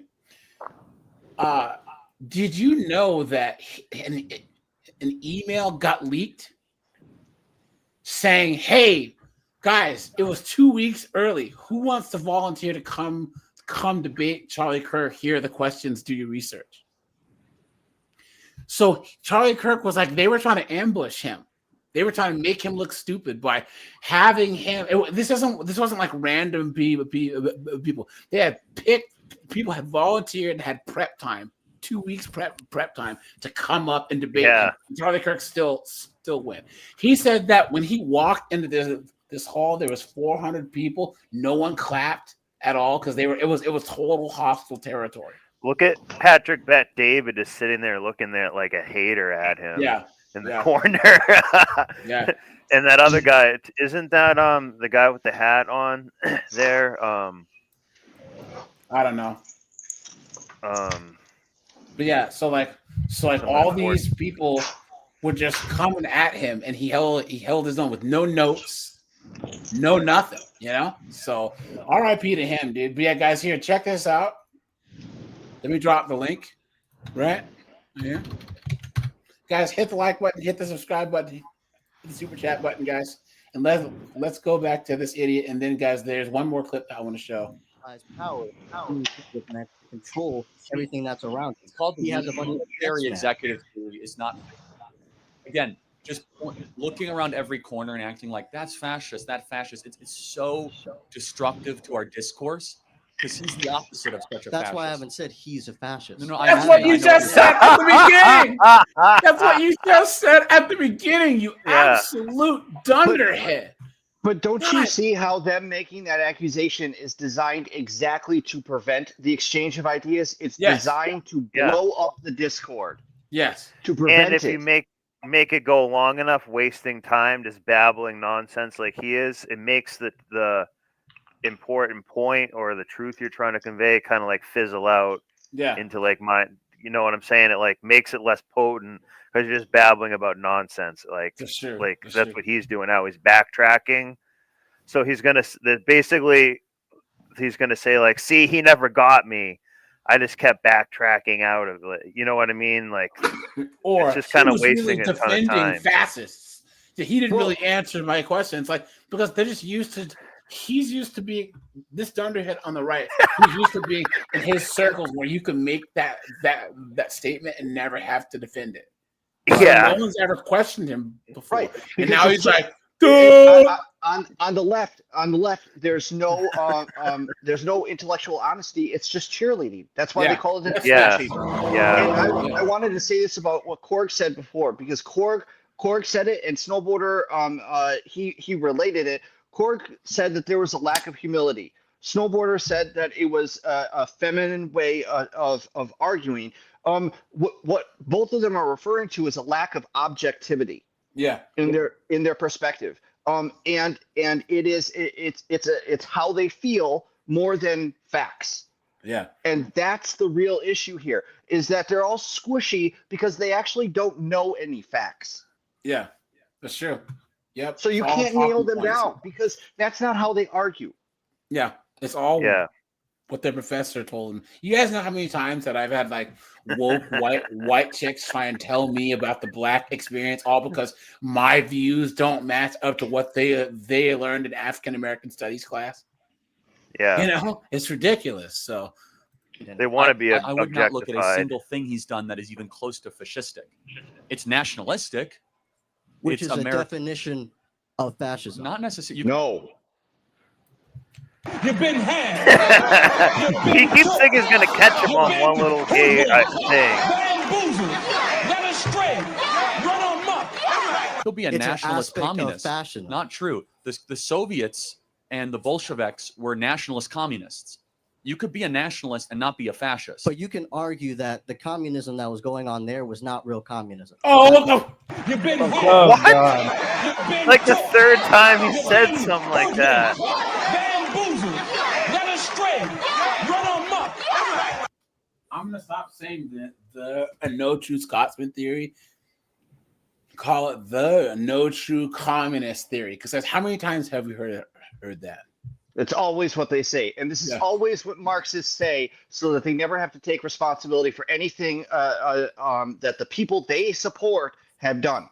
Yeah. Because they know that there is no defending it. There's no defending Mao. There's no defending Stalin. There's no defending Lenin. There's no defending any of them. That's why they adopt this argument. This argument. Oh, well, that wasn't real communism. Well, it's been tried over and over and over and over again. And it's never been done. So why don't we drop this terrible, horrible idea? Guys, put a 1 if you agree. Capitalism is a masculine mindset and socialism is a feminine mindset. Guys, the inherent flaw in communism is that you involve people. Think about it, guys. They want to say that everything's fair, but someone has to determine what fair is. Yeah, whoever is that person that determines what fair is, they have all the power. Because guess what? Hold on. Think about that word, fair. Yeah. Fair is a completely subjective term. Yeah. What's fair to snowboarder, given just a situation, can be fair to snowboarder a different way the next day. Yes. The same person, same situation. Yes. The next day, and his definition of that can be radically different. So the idea that this idiot word fair, it has no application because it's completely subjective. And the idea that like we're all going to be equal. I'll go back to one of my favorite movies about Stalingrad, Enemy at the Gates. There's rich in love and poor in love. Just tried to make people economically fair, killed 100 million Chinese in China. Yeah. But think of this, guys. Just like Lenny said, if snowboarder thinks one thing is fair and Matt thinks the other thing is fair, who's right? Yeah, the one who has the guns. You know what I'm saying? Yeah. The one who has the guns. Yeah, and that's the small group of people that run the government. And that's why the communists communism. Right. That's why the communists always have a monopoly in violence in the states where they run. That's why the people never have guns. Yep, it's true. It doesn't make any sense. And guys, also too, to actually think that humans live based on being incentivized. Food, sex, money. Oh yeah, right? that's all Maslow's hierarchy of needs. Yeah, but if you're gonna try and say that snowboard's a surgeon, Korg digs ditches, and Matt's a librarian, and they should all be paid the same. Well, then why would snowboard be worth to it should be a Subway sandwich artist. Yeah. Why would anyone work to do the hard jobs or the hard to do jobs or the hard to achieve jobs when there's no extra incentive? Why? It makes no sense. It kills all the innovation too, and like if you don't have your own company in a way, like you just work for the state, you might not make the improvements that you'd want to make. Well, you know how communism does create innovation. They really don't. At the barrel of a gun. right? Yeah, I've heard that comrade, before. you create rocket. I kill entire family. Yeah. Look Yeah. at so a great example is like the space program when Kennedy challenged the nation. Let's get a man to the moon and return him to the Earth before the end of the decade, and it took us 7 years to do it. Yeah. Well, like other countries are laughing how we can't fix like the Baltimore Bridge. Like it's been like a few years, like we haven't even been able to like fix that probably. Yeah, that's because we don't have. We need a little bit of that fear system sometimes to get those projects but that's done. because we haven't been investing in our infrastructure in the last like 50 years. Yeah, well, in Baltimore. Yeah, we need. That is true. It's Baltimore. You know what I mean? Yeah. You're sitting there driving across the bridge. Give an incentive not to fix that bridge. Maybe it's a good thing. It just keeps them there. To like isolates them. Somebody's paying somebody else to not fix that bridge. Seriously. So Larry Baltimore Silverstein will sucks, take money dude. for that. Yeah. So I guess we go. It's not Marxist. Oh, and I was gonna say, guys, I still have background noise coming from someone. I don't know if someone needs to use headphones or use something, but there's like it's like you're in the wind or something. So do you still hear it? Yeah. There's some type of background noise. You could. Is that mine? Yeah. Just All right, mute until you talk. I think it was a fan or something. Maybe. Yeah. So, guys, once again, government contracting is crazy because they usually go with the lowest bidder, meaning who can do something for the least amount of cash. So when they were sending people up in the space shuttle, they're strapping you to this thing that's going to go into space built the cheapest way possible. But that's better than the Soviets. You had these poor bastards staring down the barrels of AKs. You know what I mean? Like, you build a rocket, comrade. You know what I mean? Like, that's even more scary than sending you up in space. Well, and Yvonne is shaking in his boots as he's trying to do these calculations. It's either if it doesn't that's go why up they there, have the vodka so much on hand. They it's could the die at any gulag. moment. You know what I'm saying? So, Matt, what were you saying? An even better example of that would be Joe 1, their first atomic bomb. If that had failed to go off, Stalin had orders printed for all of their Soviet scientists to be either sent off to the gulag or liquidated right then and there. If that bomb had fizzled or had not gone off, Laurentia Beria and the entire Soviet nuclear program, all of their scientists would have been executed. Then we wouldn't have NASA. Damn. No, you're thinking of the other ones, of Mustache Man and his acolytes. Okay. I'm talking about Joseph Stalin. Yeah, the Krauts are the ones that helped us get to the moon. Yeah. Jeff Ramlin, how you doing? Good to see you, man. It's this thing. I don't align with communism, but that was more of please. This guy is changing everything he said. authoritarian communism. It was Communism. never real communism. That's right. No, like it so was what, not real communism. What I get, we don't agree on this. So what is your then contention? Thank you. My contention is that we are approaching a era in America where we are going to be tested. And now we are getting to a point what's almost as modern day tribalism, which is happening in Africa. I am part Ethiopian. My dad was an immigrant Here we go. He came here legally and did all the steps and all that.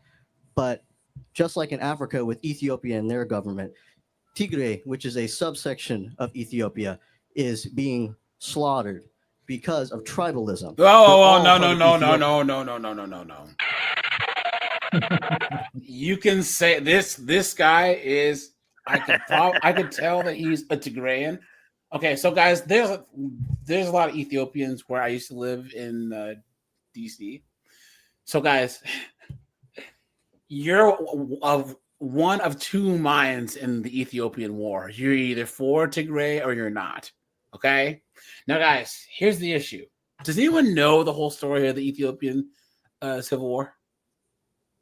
No. Okay. No, I don't know anything guys, about the back in the day there was two groups. There was the pro-American group that was led by the Tigrayans, and then there was the rest, and the rest were independent. But of course, the Soviets were like, "We'll give you guns and stuff to fight off the American-backed people," even though the Ethiopians weren't communists, right? But they were taking any help that they could get. America backed the Tigrayans because there's a lot of Ethiopian resources, and there's like a hydroelectric dam that gives power in the region. So they backed the Tigrayans. And imagine if this would be like, what's a good example?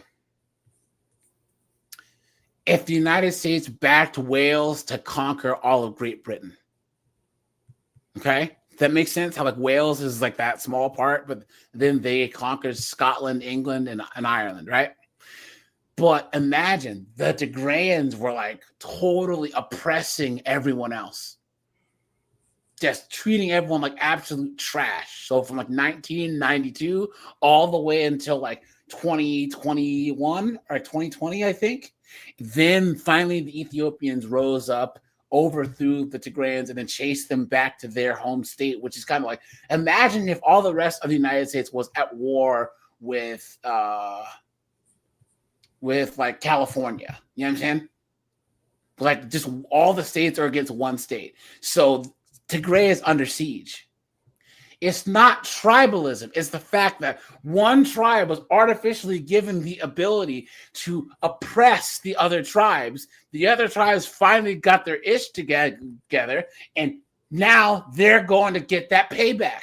Can you blame them? And you know that, oh my gosh, the poor Tigrayans.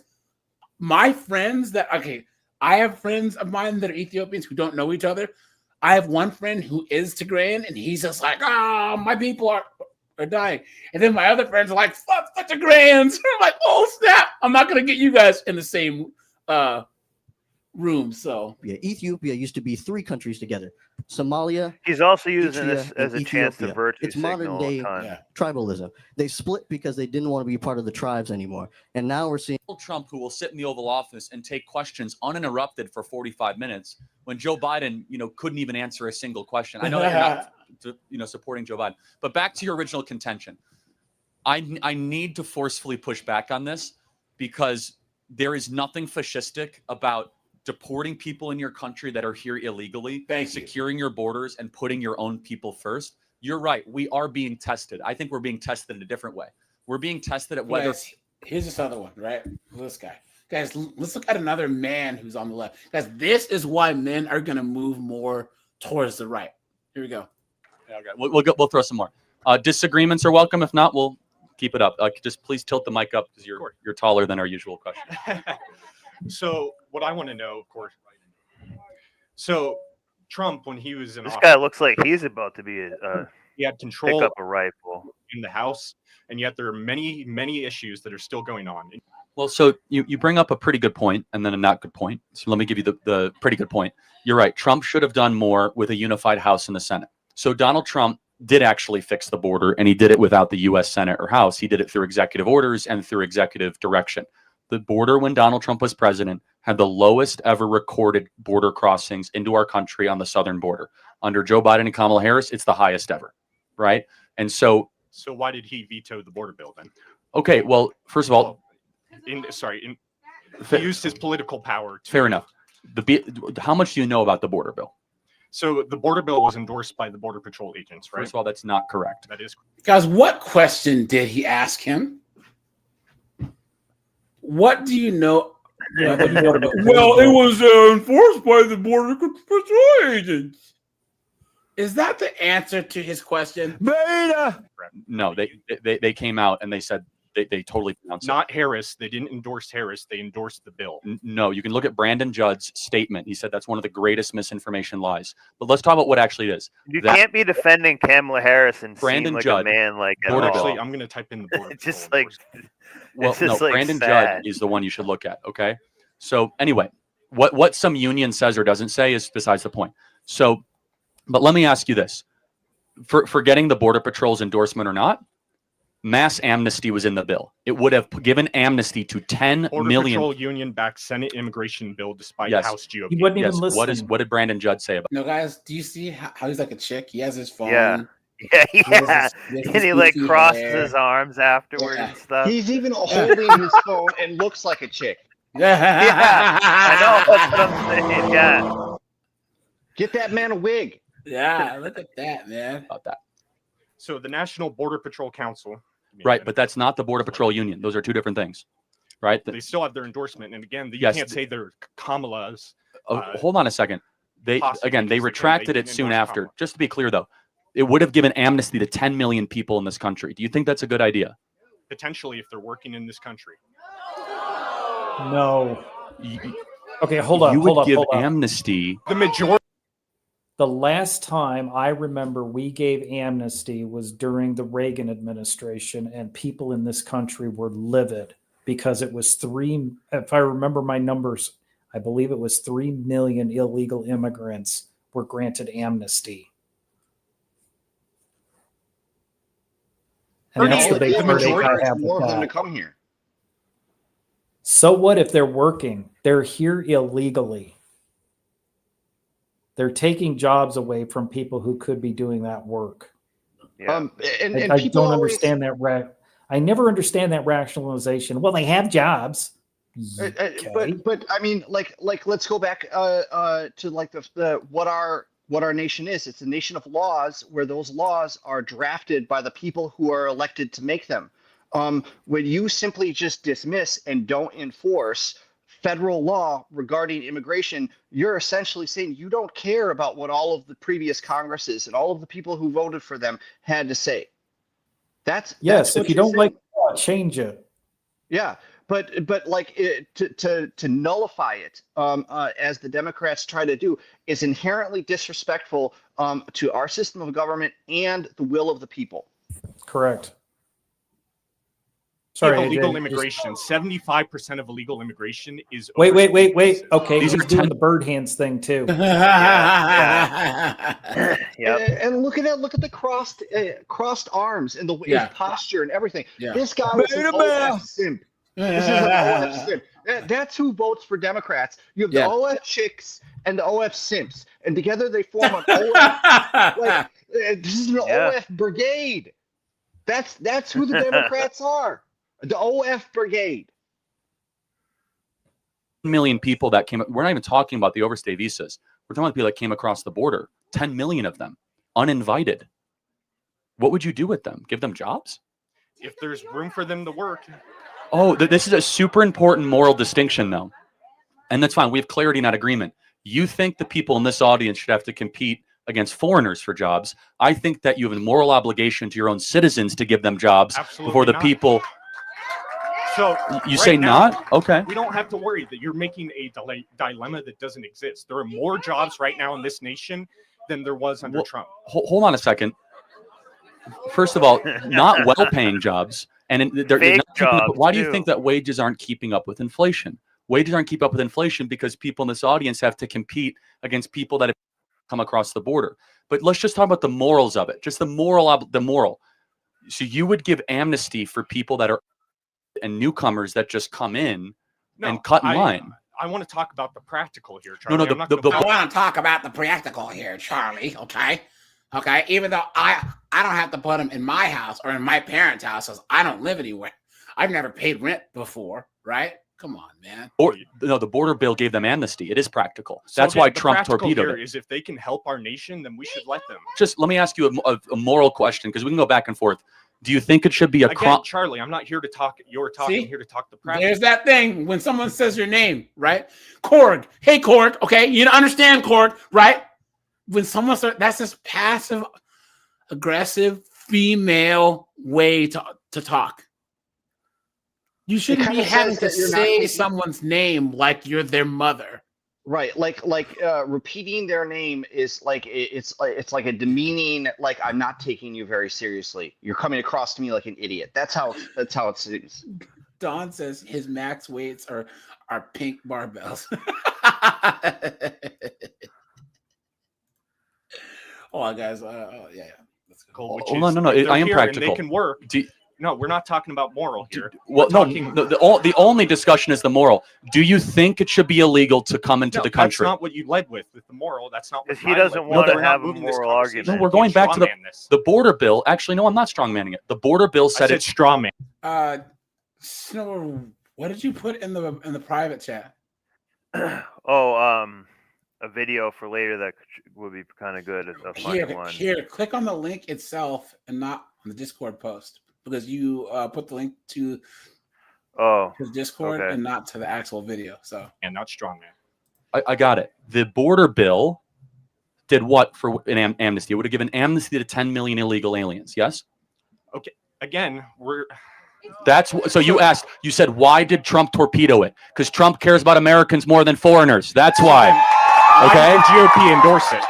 The GOP did not endorse it. Bipartisan bill. Hold on a second. Senator Langford, who is a traitor to this country, endorsed it. Yeah. Multiple GOP senators. Okay. If you're trying to convince me that a bunch of rhinos, got behind a bunch of border bill, we're going to talk past each other. Read the bill. I do not think DC or Washington DC should pass a bill that says if you come into a country, you're given amnesty. And you disagree. I don't. By the way, if they're doing jobs, more the reason to kick them out, because those should be jobs given to Americans. But the job market is higher now than it has ever been. The stock market is higher now than it has ever been. Let's hold on. Do you guys think the economy is better or worse? We're not. You are living on a cloud, man. Listen to the people of this country. They can't afford things. The job market is awful. The economy is terrible. Stop reading the New York Times and start talking to American voters. Yeah. And you understand how insane you sound? The economy is better. People are telling you they can't afford stuff. Yeah, inflation is high now because Trump spent more than any president on the debt. Okay, hold up. So 2 areas where he is a clown. Number one, just the 2? Well, two that stood out. So number one, he can't seem to digest the fact that the president has veto power that is authorized in the Constitution. So if the president vetoes a bill, then it goes back to Congress to see if Congress can override the veto. So I'm betting he doesn't like it when Trump vetoes something, but he liked it when Biden or somebody else vetoed something. The other part is these dunderheads that always run around and claim that the economy is doing great because the stock market is up. The stock market is a barometer. It is not a reflection of the economy as a whole. Yeah, it's true. Yep. Period. So wait, it's Trump's fault that inflation is high 4 years. Say again? No, I'll bet you $20 really live in the real. He hasn't done like a hard day's work and stuff. He's probably got his parents paying for his college or something. And like he that. has Mexicans and stuff do his labor first. Like he views it like that.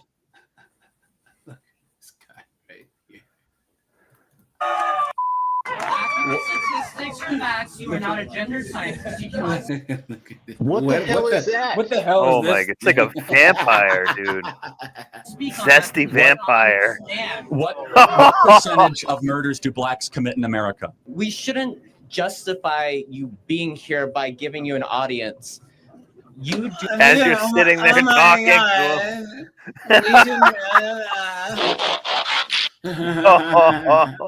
What is this guy wearing, dude? Whatever this thing is, guys. He's like a vampire.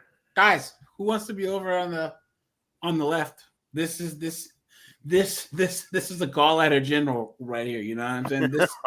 This is the person that's gonna be a big greeting for you and waiting for you to drop the soap in the bathroom. You know what I'm saying? What a joke, dude. Look at this, man. Come on. Not speak accurate facts. Bird hands. What have I said that's not factual or not true or anything that I've said that's racist? Name one thing. Yeah. Black people are 13% of the population and they commit 50% of the murders. You can look it up. Over police. Because they're over police, guys. That chick says, "What's your source?" It's been that way for a long time. But isn't it crazy, guys? Then an episode of Blue Bloods where, guys, put a 1 if you watch Blue Bloods. Great show. Check it out, And Tom Selleck's character is the New York City police commissioner. And his granddaughter is this woke, the police and the poor blacks and blah, blah, blah, blah. But she doesn't realize how bad things are for police until her granddad goes to talk at her high school and at her college or whatever. And they're like, fascist, screw you. And then she's all crying, my friends are all fascists, are all socialists. But they're like, all these people, some kid gets killed in the black town part of New York. And they're like, why aren't you solving these crimes? And he's like, well, the community doesn't help us out. And everyone's booing him. It's like, how are they supposed to solve crimes if nobody talks to the police? Yeah. I just wanted to add that the reference for what Charlie said is factual is the FBI Uniform Crime Report or Crime Statistics, and it's been that way ever since they started taking it like 40 years ago. Yeah. And it's year after year, and the worst place for murder is in black neighborhoods in major inner city, major cities in all 50 states of the United States of America. Yeah, It's where the highest black fatigue is. Always those places.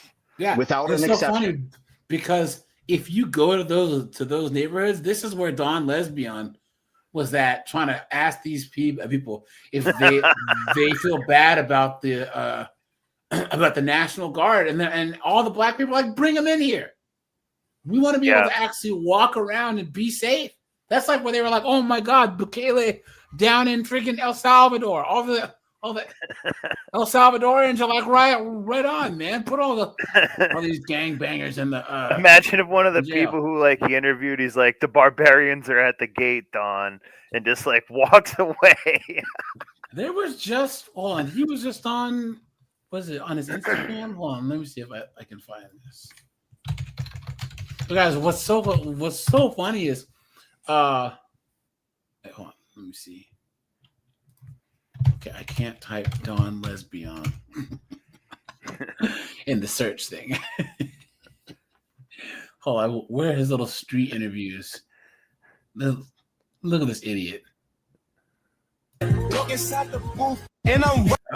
he's such a goof. Hold on, where's the one where the lady was like, she was asking, he did an interview, and he's like, Yes. Did you hear what happened? Yes. I am not for gun violence, but sometimes with that kind of rhetoric, that's what happens, unfortunately. My condolences to his wife and his children. Look at that. You didn't agree with his political view? Wow. Definitely not. Getting shot? Nobody deserves to get shot. I'm against gun violence. But thank you. You're welcome.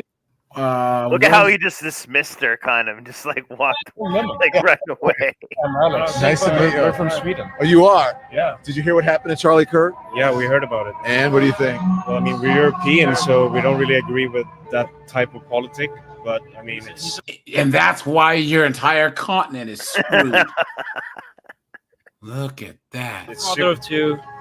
He's a husband. I mean, it's a tragedy. It's a tragedy. Yeah, it's a tragedy either way. But even if you don't agree with what his opinions are, which I don't, I mean, it's a tragedy. It's a tragedy.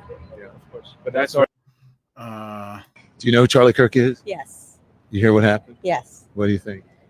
I think it's very sad. I'm sad for his family. Sad for all of us, really. My heart is heavy. I actually came to walk my dog because he had a certain point of view. Very ironic, his last words. It's like, what are we doing? It just feels like, when is it going to matter to anyone?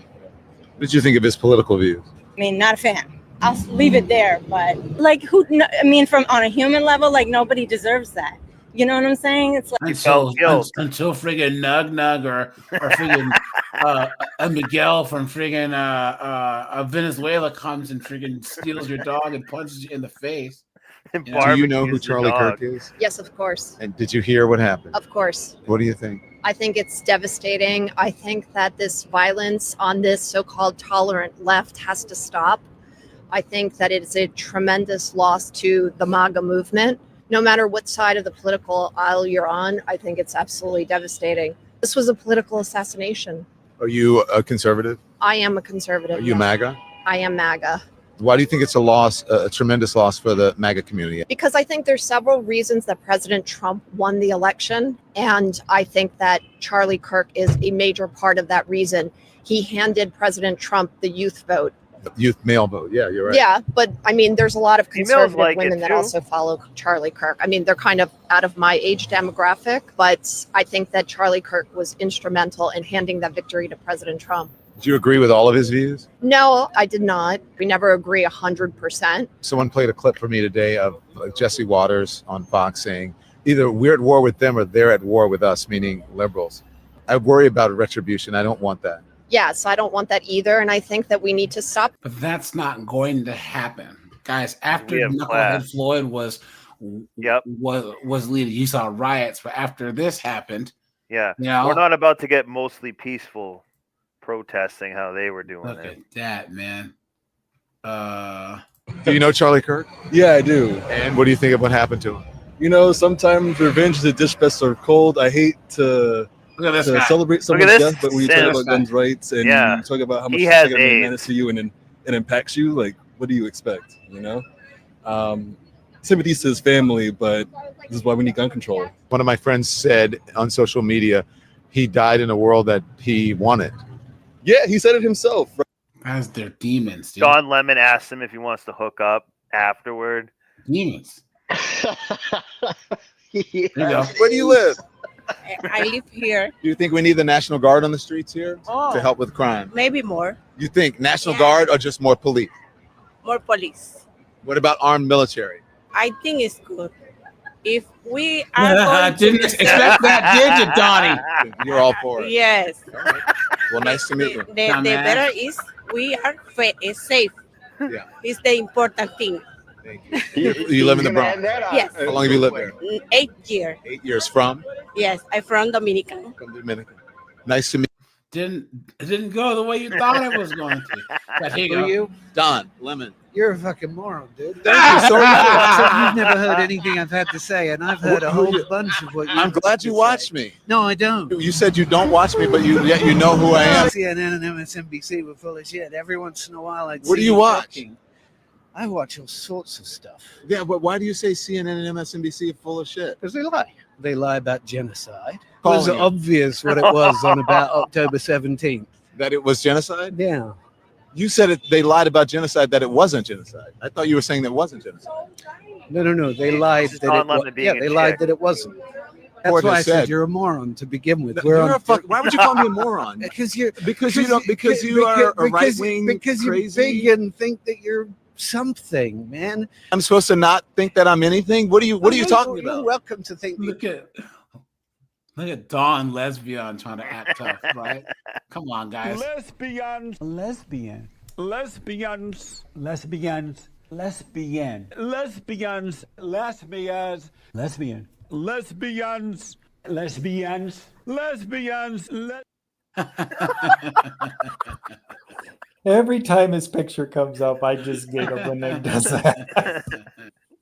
You think the I was really president's just an hating armed for that, troops? AJ. Why? He said it'll help crime.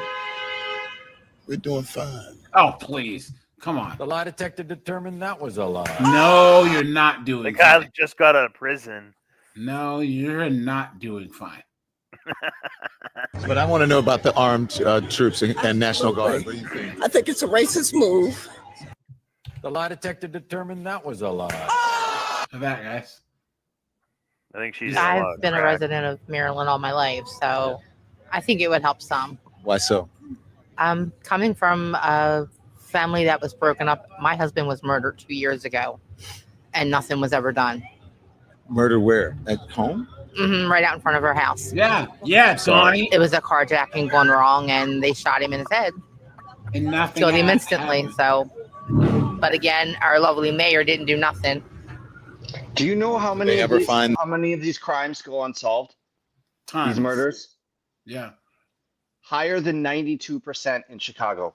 The president wants to send. He says he's going to send armed troops here to Maryland. What do you think? If Donald Trump can hear this, you tell Donald Trump that everybody in Baltimore and as black people, we don't hate him. And we don't just like him. Say again? It's not necessary. He's doing it because he don't like Baltimore. He hates Baltimore. You want to call martial law? That's what I And do believe. he also need to know It's better than the law you have now. everybody in Baltimore don't hate him. Do you think the street? You have Nugget law. he had a whole string of them where it was the martial law in DC, and everyone was like, "Hell yeah, bring him in," because DC is in trouble, guys. Wait, hold on, guys. There was a. Is he kicked off CNN and just does his own internet show now? Yeah. He does his own independent media now. So there we go. Been the case for most presidents. Enjoy voting for. And I understand that you are a pretty strong evangelical Christian. Is that correct? This goofball. And I don't think Donald Trump exemplifies strong Christianity. So I'd like to know what you think about that. So more than Kamala would. So are you a Christian? I just want to know by what standard you're judging him. I personally am not a Christian. Okay, so that's interesting to me. Why do you then care about what Christians think of Trump if you yourself are not a Christian? Well, I believe Christianity still does play a great role in this good. country. Fair enough. No, I just want to know by what standard you're judging him. That's fine. So when we're selecting a leader, all of us are sinners. All of us have problems. His character flaws are definitely public for those that can see it. I will say, though, that he has a lot of virtues. Would you say he has any virtues? What basis are you saying? What virtues do you think? Courage. Possesses? Okay, courage. Guys, hold on. Look at this. I forgot about this guy. Guys, look. Let's make America great again by deporting Democrats. Yeah.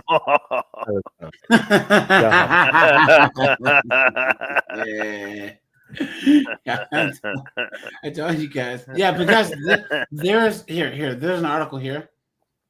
Look at this. Trump reminded men of their masculinity. Democrats must create a space for it. From some idiot named LeBron, right? He says, women need men less than ever before, please. The lie detector determined that was a lie. But the hardest lesson Democrats must learn from 2024 election is that cisgendered men are important. That's how you know this is in California. Democrats forgot that in the 2024 cycle, as gay men and women dominated the imagery of the party at the DNC. So the two biggest women in show business, Beyonce and Taylor Swift, endorsed Kamala Harris. So did Big Mike, and then pop singer Charlie XCX. And by the way, they paid them money. Yes, I know Beyonce. They paid like probably like $100 million. Yeah, or something like crazy. I'm serious. They paid them. Yeah, I don't know if all of them, but they got paid. It's not like those people didn't come out and endorse it out of the goodness of their heart, or even to get press. They paid them. So that's all of them got paid. All of them got paid. Guys, that shows how bad of a candidate that Kamala Harris was. Terrible. Obama didn't have to pay Oprah to endorse him. No. Well, Kamala Harris did.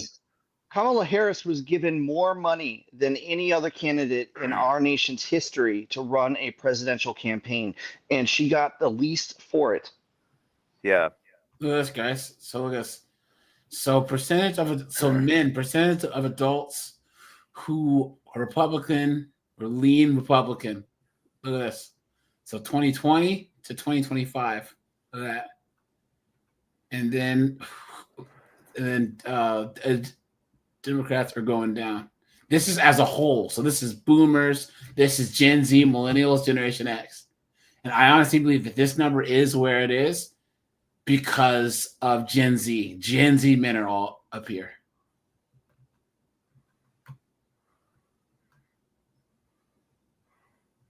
The Asians are up here.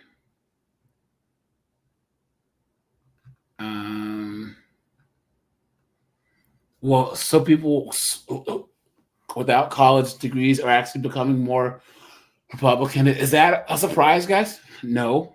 No. High school or less, more Republican. Ages 18 to 29. Look at that percent.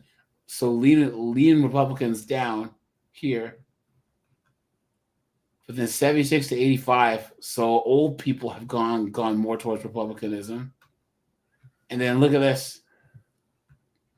Political party affiliation by age and gender. So men ages 18 to 29 are 52% Republican, and women are 37%. Men that are 30 to 49, 51%.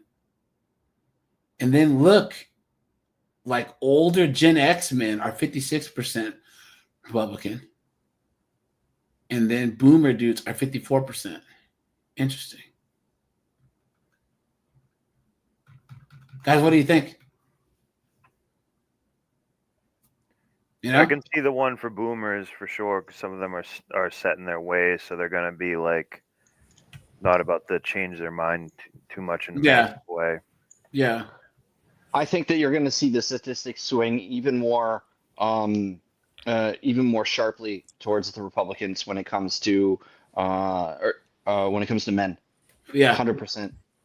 I think people got a lot of guys are really pissed off because say what you want about Charlie Kirk, the fact that he was silenced like that, all for having an opinion.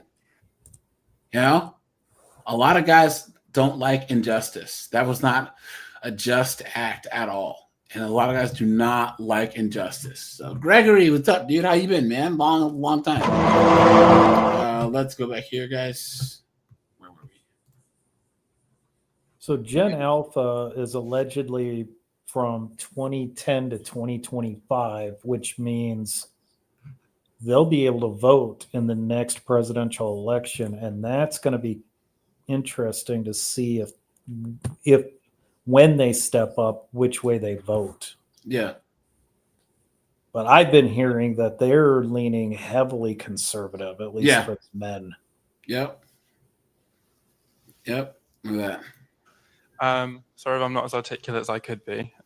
It's weird to see you guys. Look at this guy's hair. Look at this. Look at this guy right here. What? Come on, man. Beta male. I'm kind of interested in the wordplay, specifically Charlie, because I've seen the most of you online, but also Candace. I'm afraid I have nothing to ask, but specifically Charlie. A lot of the wordplay you use, and a lot of the sources that you draw on, like the statistics, you're very good at just ramping off statistics and throwing them into the. Gee, because he has a good memory. Yeah, and that's what he's supposed to be doing. Are you giving facts? That he can memorize statistics and it's his data? job. How dare you? Come on, it's like his job too. Yeah, person that you're arguing. I was wondering, where do you collect your sources, and do you make them easily accessible? Of course, at your mama's house. That's where I collect it. Would you like to name an example that I can cite for you now? Nuts.org. I don't question that the things that you're saying are factual. It's more how they. Guys, that's another thing that people. When they like statistics when it's something that's in their favor, when it's something that goes against what they're saying, all of a sudden it's like, oh, well, you can't trust statistics and all the sources are all wrong, you know? Yeah. Based on how they are put to us. So, for example, the thing that you've just said now about abortion, could you quickly remind me so I don't trip over my own Sure, I'll words? do the first one. I say a celebration of a pregnancy. Why do we call that event a baby shower, not a fetus shower? Right. So that in itself sounds like, oh, right, well, that means there's a cultural acceptance of the idea that it's a baby pre-birth. But that's just a linguistic, cultural way. So I call it, I'm pro-choice, for example, but I would still call it a baby shower. That doesn't mean I culturally accept the idea that it's a baby pre-birth. I'm just using a linguistic standard. There's deeper meaning. Now, let's play this out. It's fun. So if the individual that has the baby shower decides right after the baby shower to have an abortion, what is that inside of her called? I don't want to do this, if that's all right. Guys, there you go. There you go, guys. When you open the door, you don't. Right there. Yeah, when you open the door, you prepared for what's coming through. Actually, Governor, I've got a butt plug in me bum. I've got to take it out. All of a sudden, can I use a different example if abortion is kicking up too much dust? Say that again. Can I use a different example of a fact? That's fine, okay, that's so fine. The first thing I saw with you in was your political debate with Hassan. Yeah. That was the first thing I saw of you. And you said, you'll probably still remember it, but it was that the worst 10 cities in America were run by Democrats. Yeah, the poorest, most murderous. Yeah. Right. So I looked it up. Which is true. Yep. Because I wanted to read up on it, and there wasn't a source in the video mirror I'd seen. And that was correct. But it was also correct that of the top 10 cities, most of them were Democrat. And across the board, on average, most cities are Democrat. So the fact that you took it out of the entirety of the fact, which is that most cities are Democrat, the top best cities are Democrat, and the worst cities are Democrat, and you chose to only say that the worst cities are Democrat. Top best cities are Democrat. Well, so he means the most he means the wealthiest. In the same way that, yeah. So the study that I found that mirrored your statistic said that. So cities tend to be more, urban areas tend to be more to the left, just as they are. But when Republican mayors are actually allowed the chance to govern, the results are remarkable. And so let's juxtapose cities versus states, or even if you want to extrapolate what my argument was really talking about. In the laboratory of democracy theory, which we all believe in, which is when certain states are allowed to have juxtaposed policies and contrast against each other, you see huge differences. So the most prosperous, most job creating, most entrepreneurial states are ones with Republican governors and low tax, low regulation type policies. And there is a correlation between the most murderous, the most dangerous, and the most it's so funny because it's like, yeah, the cities he's talking about, like LA and stuff, there's a small group of people making a whole bunch of money, and they are separated from the crime that permeates the rest of the city. Yeah, they're the most unequal places, ironically, in the United States. Yes. Yep. That's true. And what's They funny live is they live in the ivory tower. now LA is understanding because they had a captive audience. They had a captive tax base with Hollywood, but now Hollywood's leaving and going to Las Vegas and Atlanta. Oops. So now what? Now they're going to Guess you shouldn't have fired Harvey. Yeah. Our boy. He would have had movies going and stuff. Now they're going to be stuck with friggin' horrible Disney movies. Jorge and all those friggin' cholo gangbangers riding down the street and see if they'll pay taxes. You know what I'm saying? Honestly, hopeless areas. Come on, man. Candace grew up in one of them, are almost always dominated by Democrats. But when those Republican policies are actually allowed to be instituted, those communities turn around quite quickly. So, and another one was that you said, I think it was the life expectancy in Cuba was 15 years lower than that in the United States. yeah, if the government doesn't kill you, right? Right, democide. But I looked it up as well, and I found there was no information on that. And in fact, the Google definition, which draws on, it cites many different studies, and it. I mean, look at this guy. He's smiling like he's already knowing he's lying. What is he even saying? Like, hold on. What is he saying there? So he's saying Charlie Kirk made this 15-year disparity between a Cuban and an American, right? And he said, well, I looked it up and I couldn't find anything. Uh-huh. Okay. What is your conclusion? Yeah, well, Mirror Flower, he says Gen Zs care about the future to survive while boomers, I think, now. Guys, boomers are old. Guys, boomers are like now, like in their 60s and 70s. Guys, they're on their way out. You know what I'm saying? Yeah. If there's one thing that I can fault the boomers for, is because they were enjoying the actual labors of the silent generation.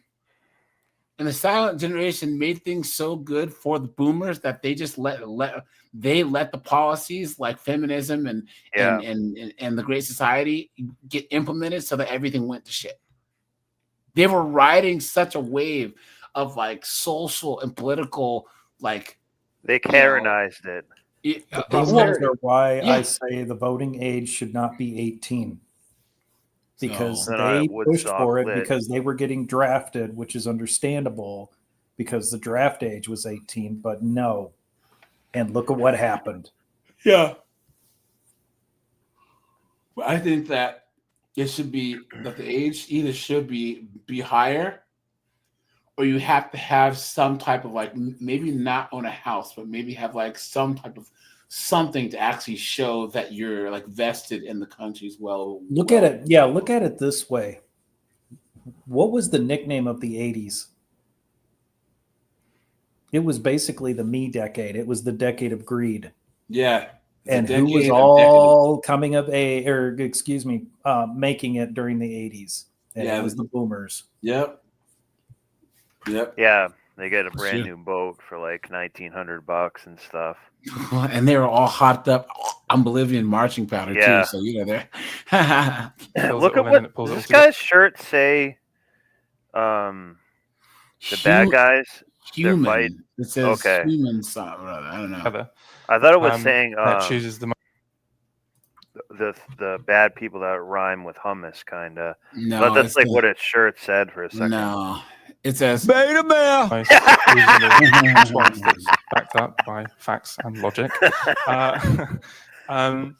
It said that it was actually a year older than the US. So how do you, great especially point. when you're like, I think it's called galloping, when you're throwing so many points in a debate, do you not think it's unfair and unreasonable and maybe at points even manipulative to be phrasing things in a certain way that might be, when beyond scrutiny, it's like me who had to Google all of these statistics, which pan out to be not as obtrusive and anti-left. Get to the point. What are you saying? I'm wrong. Look at this. As you say they are. Do you not think that's at the worst incompetent, and at the best incompetent, and at the worst malicious? So you're entitled to your own opinion, not entitled to your own facts. Let's talk about the Cuban one. I reject the own Cuban government's health statistics completely and totally.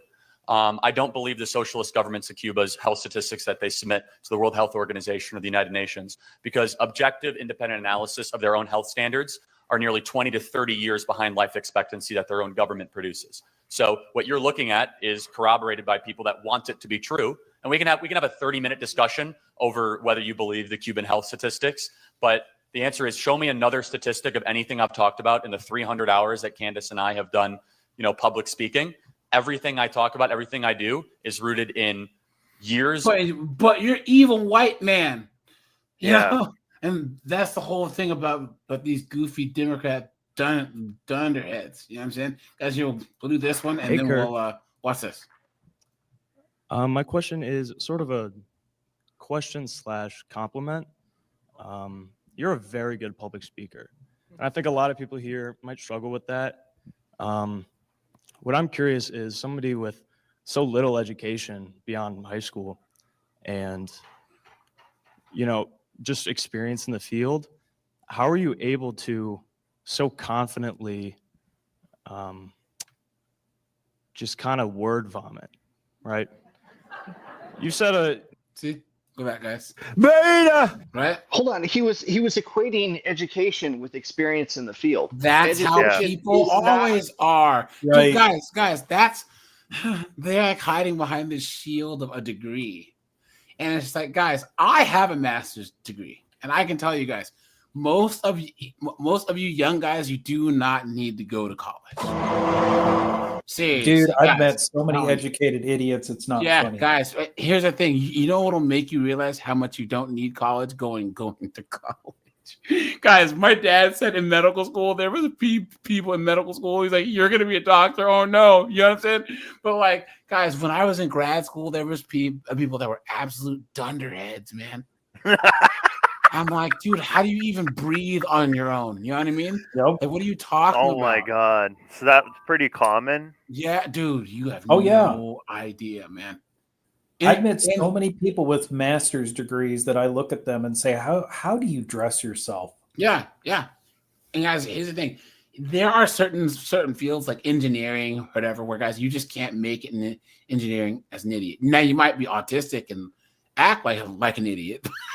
Yeah. but you're not an idiot. You know what I'm saying? Like, there are certain degrees where you have to have the chops or you don't graduate. And most of those are male dominated, but all these ones that are female dominated, you can basically Forrest Gump your way through, and they'd be like, I have a degree and I'm so much more special. pretty much every question you've answered has been no answer. You've just kind of said what conservatives want to hear. So really all of your work is not a debate. It's just confirmation bias. So Wanna have a debate? Sorry? You want to debate? No, I'm good. I'm just curious. What? Oh my God. Come on, man. Look at that, guys. Look at that. folded that easily. Yeah, well, he's just up there to freaking throw insults, just like a woman. You know what I'm saying? Yeah. Guys, here. Guys, want to be on the left? Anyone? Anyone still believe in the Democrats? Guys, even be an independent, because I'm a registered independent because I'm a conservative, right? This is the way it works. But guys, there is no place for any men on the left right now.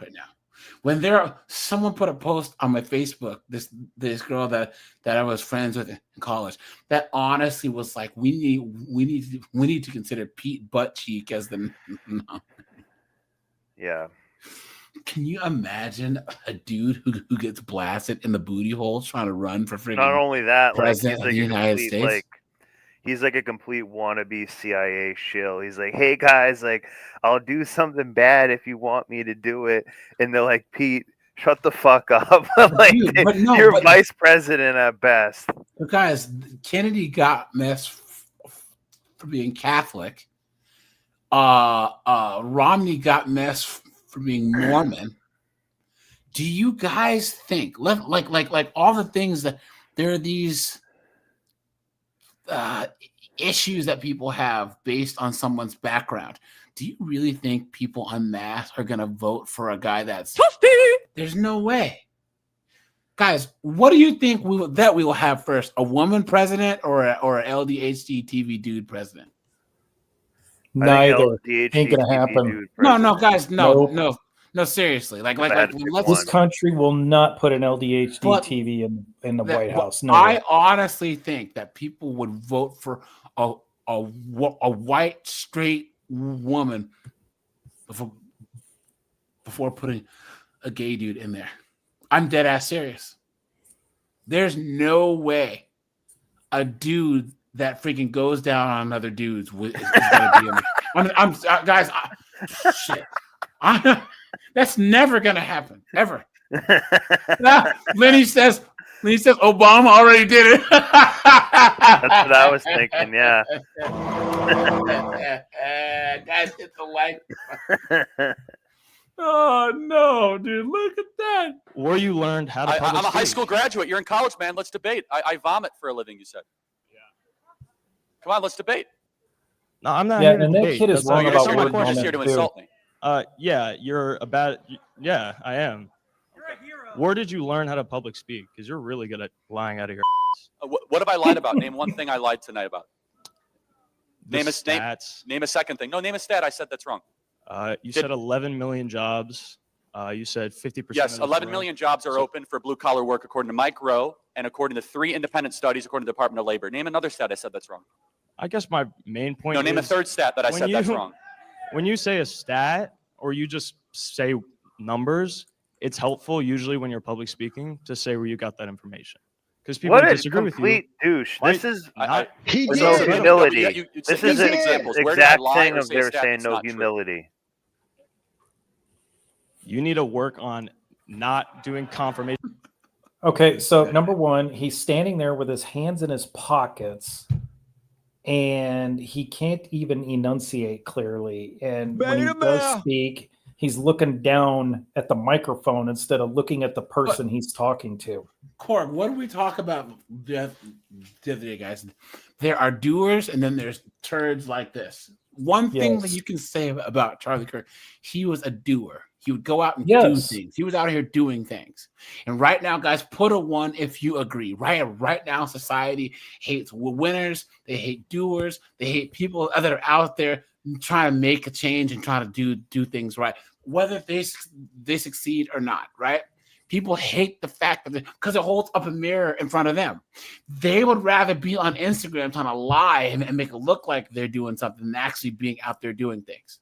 Hold up, Gregory Benway called it out. He stands like a little boy in front of the class giving a book report on a book he didn't read. He didn't read the book. Bingo. Yeah. Bingo.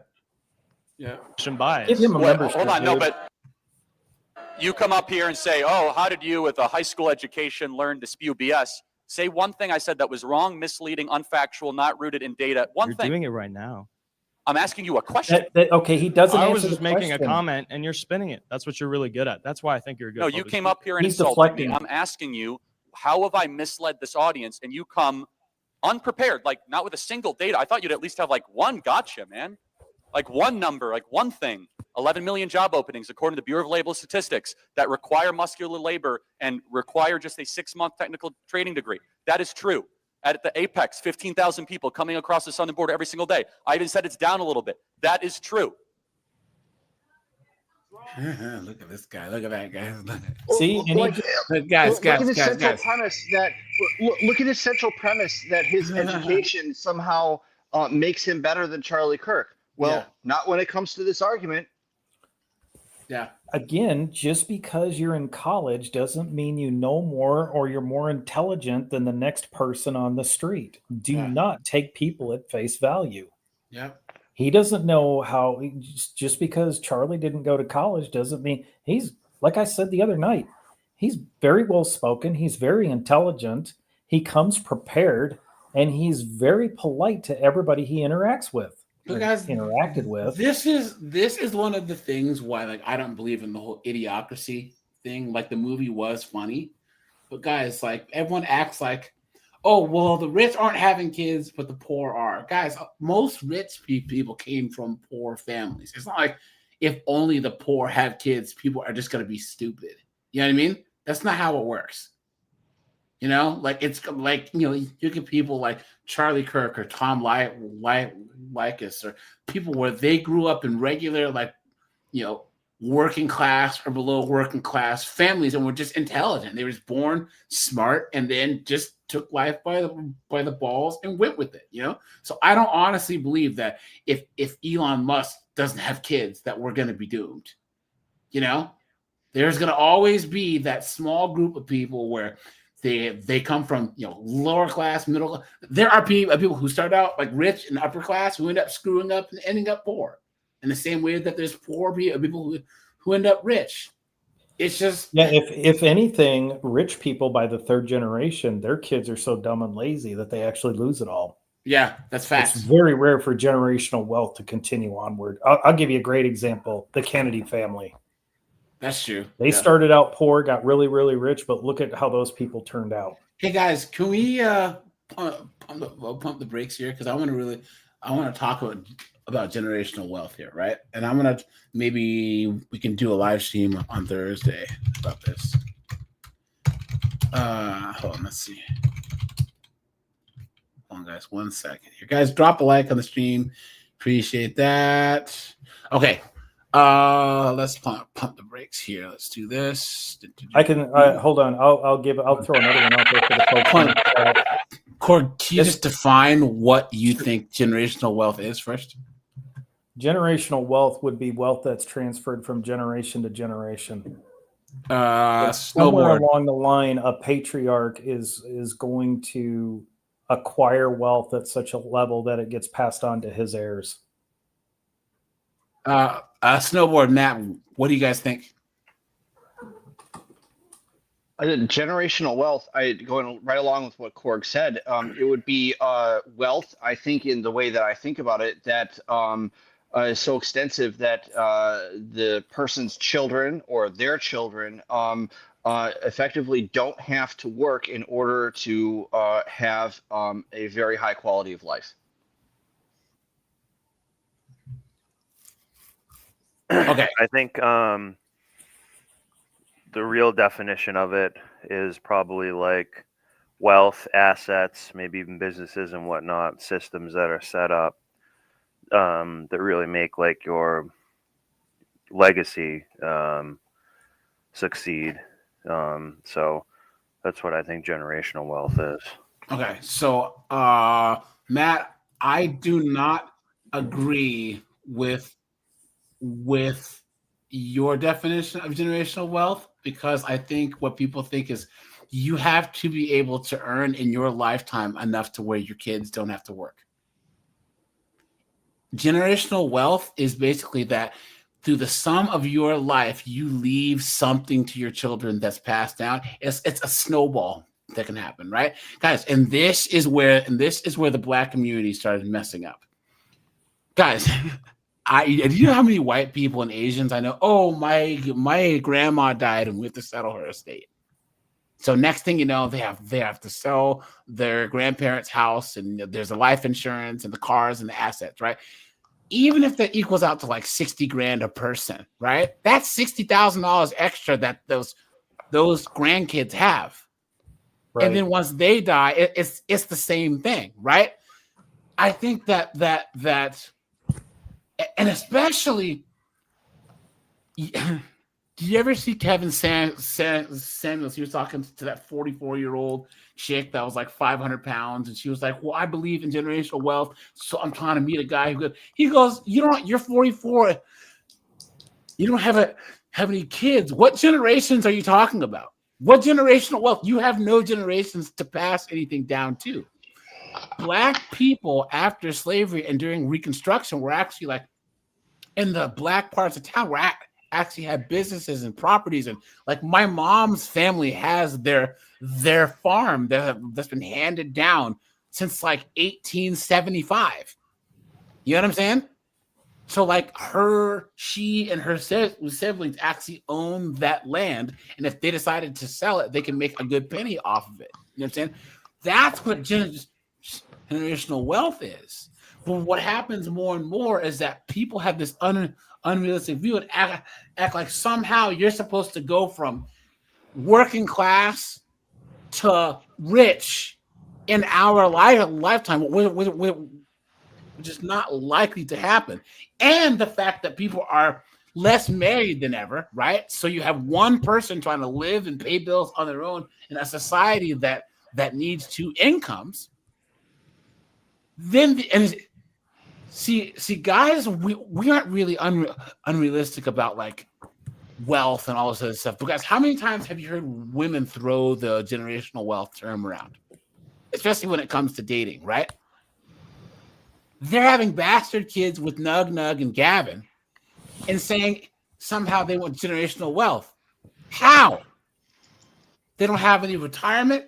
They don't have any investments. They don't have any property. They don't have anything that when they die, they can hand down to their kids. Oftentimes, because they will leave their kids with their debt.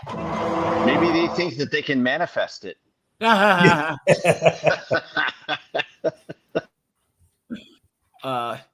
we go, guys. Let's see. Hold on. Let me share my screen here. Yeah, guys. Notice how the first letters in manifest are man. Yeah, look. And to set my future family up for generational wealth. Generational wealth is a topic that is very, very important to me because coming from the mindset of a parent, I feel like if I'm going to make the decision to bring children into this world that didn't ask to be here, I'm going to set them up in the best ways that I know how, including financially. Because baby, one thing's for sure, it is expensive to even exist in this life. And it's not. What are you talking about? I doubt it's going to be any better for the next generation. So I definitely want to do my part. First thing that I'll be doing is making sure that I'm good and I'm taken care of first. I know that one of the best things by a guy, right? She's not going to pay for my children is making sure that I have a retirement plan in place. I'm saving and investing so they don't have that burden of trying to make sure that I'm good when they're young and just starting out their lives. Second thing is investing in an investment account for my children. There's so many different types of investment accounts that you can open for your children. My parents opened up a 529 education plan for me, and is one of the reasons why I was able to graduate college with so little debt. And that's another thing that definitely not talking about is student loan debt. Guys, put a 1 if you would ever date a chick that had a large amount of student loan debt. You know? Yikes. Define large amount. Well, any.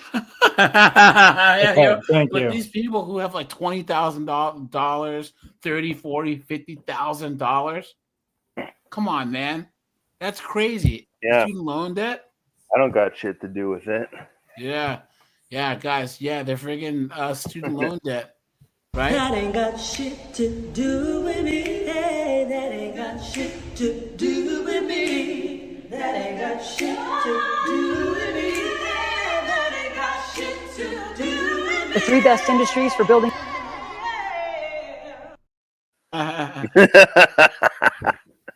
Yeah, guys. Let's go here, and then we'll switch gears. A second. Snowboard, you actually dropped the link to that one 5004. Right. We went over that chick once before, but we can look at it again because she's hilarious, guys. It was pretty. Guys, it was uplifting. Hey, the freak, what's up, dude? Guys, when you see who I'm talking about, you guys are gonna laugh because you're gonna recognize this. But I do want to start off by saying earlier I was outside protesting, as I usually do on campus, with a sign that says "Tear the fascists down." Now, for those who don't know what fascism is, it's an ideology. It's like, you need to stop fascism right now. Not affiliated to anybody. I had a group of individuals come up to me saying openly they were fascists, attending your event, and called me the F word while at it. The lie detector determined that was a lie. Did you guys actually think that happened, or else why? So he just typed this up on his phone. Oh my god! I'm gonna type this in. Get out of here with that. Yeah, it's definitely not an organic experience that just happened. If he's reading it off his phone like a dunderhead. I am not here to call you a fascist. I'm not. So why did you even give that preamble? You guys, guys, in one word, sum up any guy who votes Democrat. Okay, give me one word in the chat, guys. No swearing, please. As I know you're not a Nazi sympathizer, you've never openly sympathized Nazism. I can see that, but people who openly call themselves fascists are here and are not afraid to admit they are fascists. So my question is, will you denounce fascism today, as the definition online puts it, as an ideology including racial nationalism and authoritarianism today? Yes. Will you denounce Marxism as the greatest killer of human beings in the last 100 years? Well, describe Marxism to me. Let's go. Let's go. Sorry, what? Describe Marxism to me. The ideology that Mao Zedong, Joseph Stalin, Vladimir Lenin, and Pol Pot employed to the massacre of our. It did kill millions of people. You're right. Correct. Okay, so I'll denounce fascism. You denounce Marxism. Yeah. Well, I would have to say, like, by definition. Look at that. No. Hold on. You're weak because you're gay, and you're gay because you're was weak. it a materialistic condition that caused that? Because as Marxists, what we do say is that there's material conditions that contribute to society. Now, you probably aren't familiar with dialectical materialism. I'll try to explain it. Now you probably aren't educated enough on the topic. Oh, no. You're not educated enough to know. Get out of here with that mess, please. I've read the Phenomenology of Spirit, and I know Hegel. But okay. No, but tell me, but why not denounce Marxism? I mean, what? So Mao Zedong, Marxist, Lenin, Marxist, Joseph Stalin, Marxist. I'll denounce Joseph Stalin for you, definitely. Yes, Joseph Stalin was an but not Mao. What? Wow. Authoritarian leader who definitely killed millions of Ukrainians during the export of grain to, of course, build up their economy. But there's nothing about, you don't think there's anything about the ideology that leads to the suffering, impoverishing, or the murdering? Well, just like how Hitler called himself a socialist, it's not the ideology, it's just what you actually do at practice. Yes, he did call himself a socialist. Yeah. But he was not a Marxist. He was not, yeah. But his National Socialist Workers' Party is the actual name of Nazism. But where has Marxism ever worked? Well, I wouldn't say that Marxism itself has ever actually been tried. Now, of course, you can always say that's an easy communist getaway question to it, right? Well, but Marxism has killed a lot more people than Hitler. Everywhere it's tried, it results in famine, impoverishing, death, destruction. I mean, every failed country on the planet right now, including North Korea, is some form of a Marxist dictatorship. So why is it hard to denounce that? Because it's easier for me to denounce fascism. Why the struggle to just say, Marxism, bad, evil, end of story? Why can't we agree on that? Well, because if you look at, I'll give the example of North Korea. What we did is that we went in there during the Korean War and destroyed all their factories, right? Now, what did this leave? This left an impoverished society where they now had no means to, of course, get their needs because their factories were destroyed. So that's number one on why North Korea. Now, I don't like North Korea. I'm just saying that's one reason why. Has nothing to do with the Marxist leader?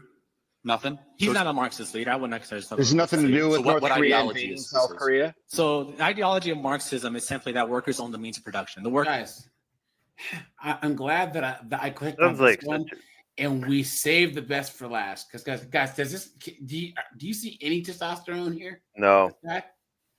Guys, how much soy do you think that this? Guys, please don't type any German person's name in the chat. Guys, come on. What are you guys doing here? Guys, you have to code your language in the chat, please. Guys, don't put any of the leaders' names or any of that stuff in the chat, please. Appreciate that. President North Korea did not own the means of production. Would they have private property rights in North Korea? They don't. Then who owns the means of production? The government does. Oh, okay. Yeah, but in a Marxist society, no, but in a Marxist society, that would be Marxism. No, it's not, because the workers own the means of production, not the government. But who is the government? The government is the people, the bureaucrats. Oh, the bureaucrats who control the power. Okay, and that would be the people, the bureaucrats owning the means of production, otherwise known as Marxism? No. You're getting it all wrong. Literally, the word definition of Marxism is that workers own the means of production. Right. So where has that ever been tried or worked? You say it's never been tried ever? Yeah. Yeah, okay, got it. So even though the hammer and sickle and core Marxist ideology has been invoked repeatedly by these leaders, you're saying, no, not a Marxist. No, not a Marxist. No, not a Marxist. Is just on See, even over 100 times. how gay Charlie looks just on every single continent. Impersonating this freak.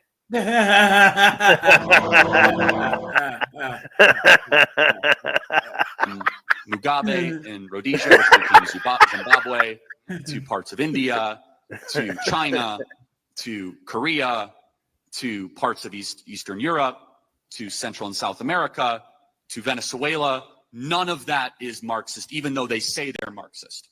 Well, it's tampering with Marxism because you have sanctions and you bomb their countries. So, I mean, if you want to call that Marxism, then if you sanction and bomb them, I guess that's Marxism. Guys, think about this. Who are these people to define Marxism living in a capitalist country, going to college? Exactly. Like, drinking don't chocolate you milk. think that that Joseph Stalin or Mao Zedong, don't you think that they know better about what Marxism is Drinking out of his little than juice this box. idiot? Keep going, Matt. I'm pretty sure that Pol Pot was well read. He was even educated in France. This goofball doesn't know what the hell he's talking about. Yeah, that's true. Yeah. Guys, But that's the part where there's no humility to any of these people. Like they think they can just get up and talk about all this stuff. And in front of a crowd, like I do give them some credit. They're saying it in front of a crowd of people, but I think they more just kind of want the attention rather than really like care that much about what they're saying. This is like I don't understand at one point this guy has been saying. It's like, well, what is your point? You know what I mean? Like I don't get even what he's like trying to convey here, really. His point is that he knows this idea better than anybody else, including all of those other communist leaders, and his political ideology is because it's never been tried, it can't be indicted, and it's not responsible for any of the crimes those other people did. And if it fails, it wasn't it. Okay. They moved the goalpost. They moved the goalpost. Oh well, it didn't have exactly 1.7 million acres of land. It had 1.9 million acres of land, so it wasn't a communist country. Oh, it didn't have, it's like, dude, what are you talking about? They only built the buildings 4 stories high and not 5 stories high. A real communist country would have 5-story high buildings. It's just ridiculous. Well, and this is like the runaway definition of a utopia. It's like Nirvana. It's never going to get there because these people. It's like what I wrote in your chat the last time. The road to hell is paved with good intentions, and that's why every single time this idea is tried, tens of millions, in China's case, hundreds of millions of people die in the process. Yeah, that's true. How have we sanctioned and bombed these like Venezuela? Venezuela has sanctions to where we don't buy their oil anymore. Yeah, why do you think we're sanctioning them? Because they have Marxist ideologies that don't incorporate with capitalist ideology. Well, they're also like a quasi-terror state. But let's talk about Venezuela. Venezuela used to be rich. Guys, this is the arrogance and the ignorance of abundance. You guys, I always talk about that. So, guys, here let's do this before we log off here. Since Snowboard pulled this person up, you guys. I thought this just came out. Guys, put a 1 if you remember this Thunderhead, guys. Different channels cover these people, but I think that we went over here last year. But guys, As let's do this really, really fast. Let's do this. Where we were, and guys. Any final words on men going towards the right? I think there's going to be less stigma around it. And guys who did, they're like the beta guys, like, yeah, I just do what my wife wants. He's going to say, like, no, like, I'm not going to vote for people who are laughing, at this guy's death and stuff. They're going to start, like, putting their foot down a little bit more. I think that's going to make it more organically people go into the, quote, right. Which doesn't mean you're like an extremist. It just means you, like, want a little bit of sensibility. Yeah. I think that guys are very clued into trends, and they're seeing who is gravitating towards the Democratic Party and who is gravitating towards the Republican Party, and that settles the debate for them. Yeah. Let's see. Eric, what's up, dude? Hey, what's up, guys? Hey, man. Just building on what you're saying about men going toward the Democrats or Republicans. I think men have been going more Republican because they see just even before everything that happened on the 10th. Just look at what the Democratic Party attracts. Yeah. You know what I mean? Like, freaks. No logical man with common sense is gonna fall into that, that group. Yeah. Beta male. Yeah. Exactly. Now, Eric, because you were a cop and you in New York and all this other stuff. Steve literally tried to enforce the law and you're basically friggin' Batman in Gotham City because of these woke friggin' lawmakers in New York. Like, what do you think Charlie Kirk's death is going to do? Like where do all you guys see the future going? Like in 2 years, 3 years, 4? Because someone has said that the Democrats will get cooked in the midterms. Oh no, they'll get victories in some cities. Mm-hmm. But what I think is going to happen is I don't know if you guys remember New York City before Rudy G got in. Yeah. Yeah, it was like Death Wish. Yeah, you know what I'm saying? It was bad, It's gonna take Chicago's getting to that point where they're gonna be looking for just an absolute radical crime fighter to come in, just like Rudy Giuliani was.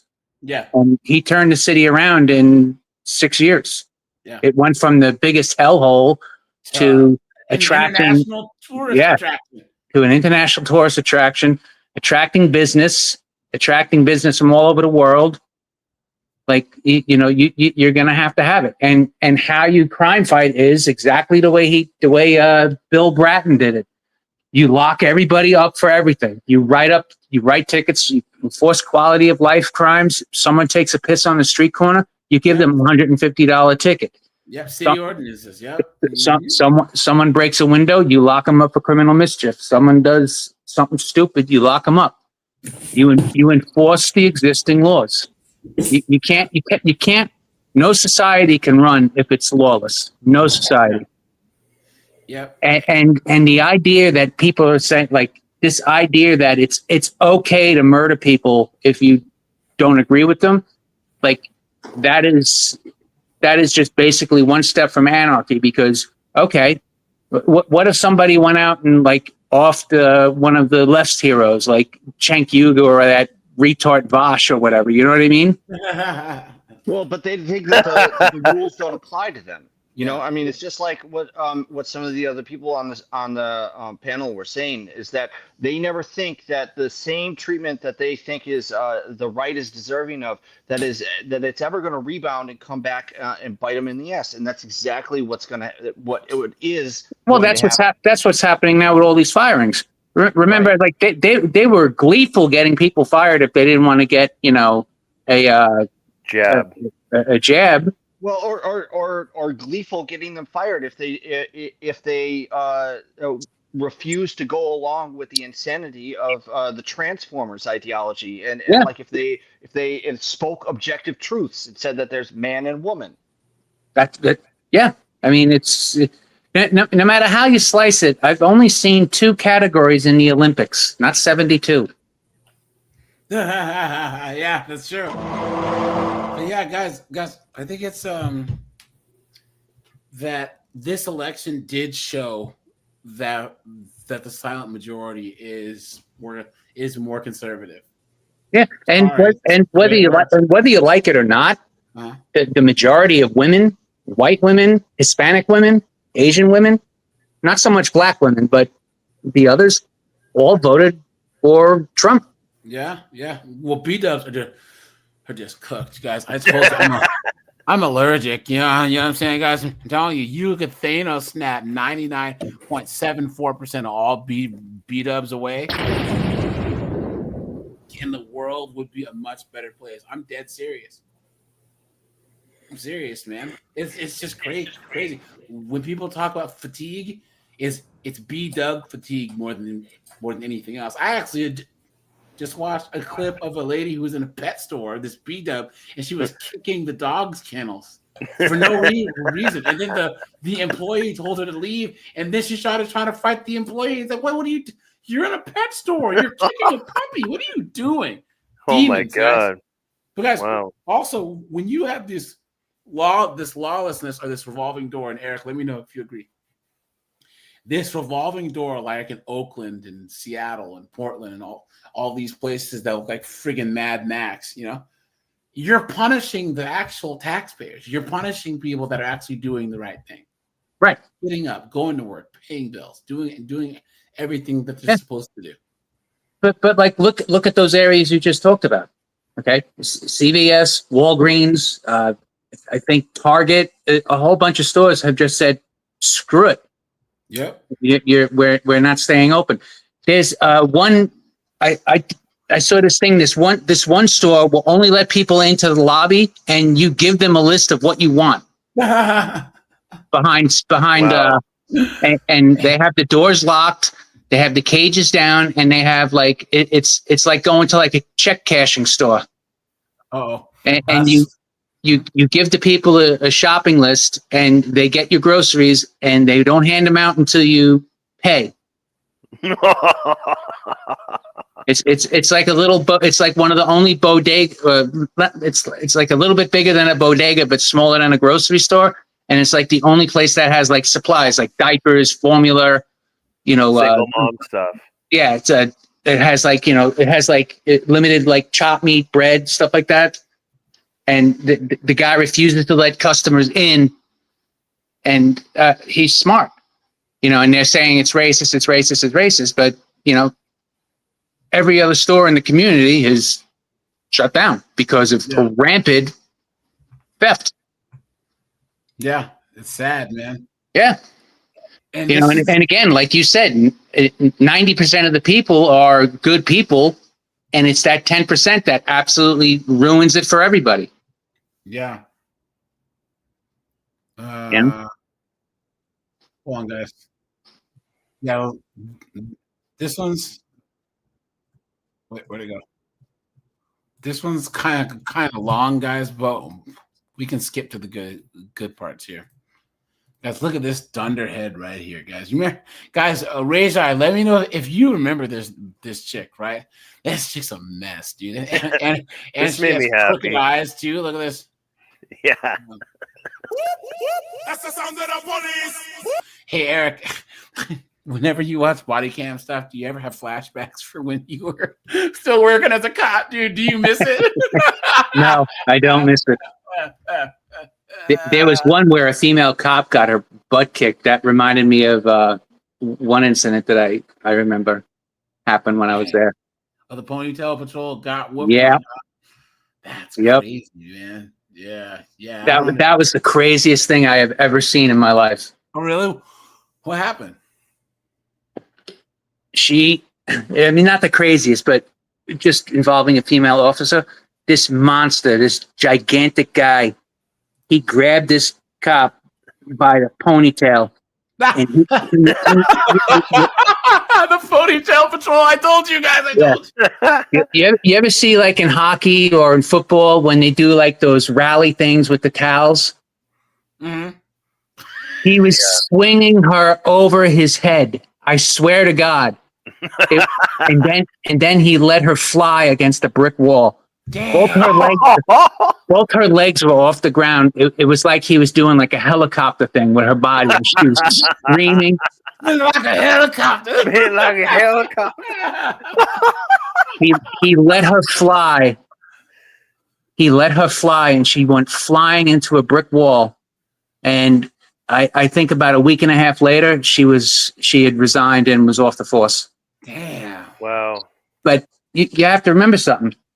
Like I really don't think many women are capable of the job. So she took the spot of a man. Eric, she took all that training. Eric. Wasted all that time. Got Donkey Konged into a wall. Yeah. Are you trying to say that women aren't as capable as men? Not all of them.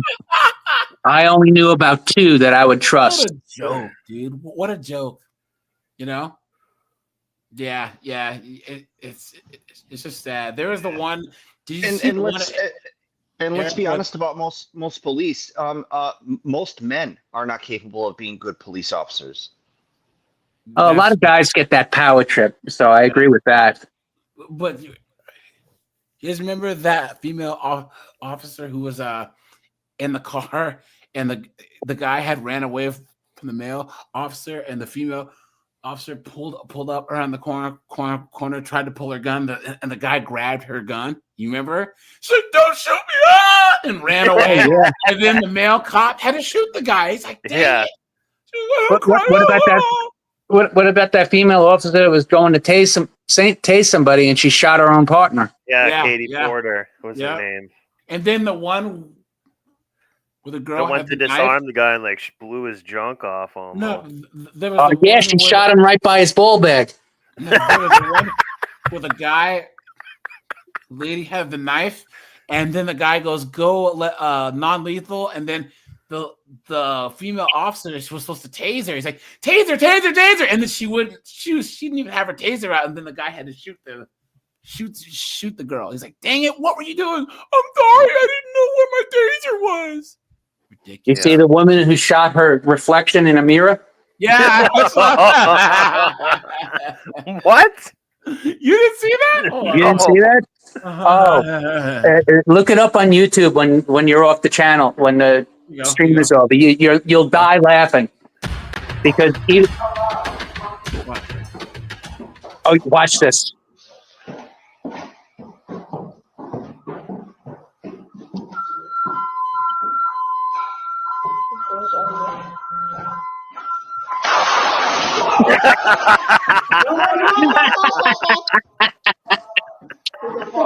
Oh man!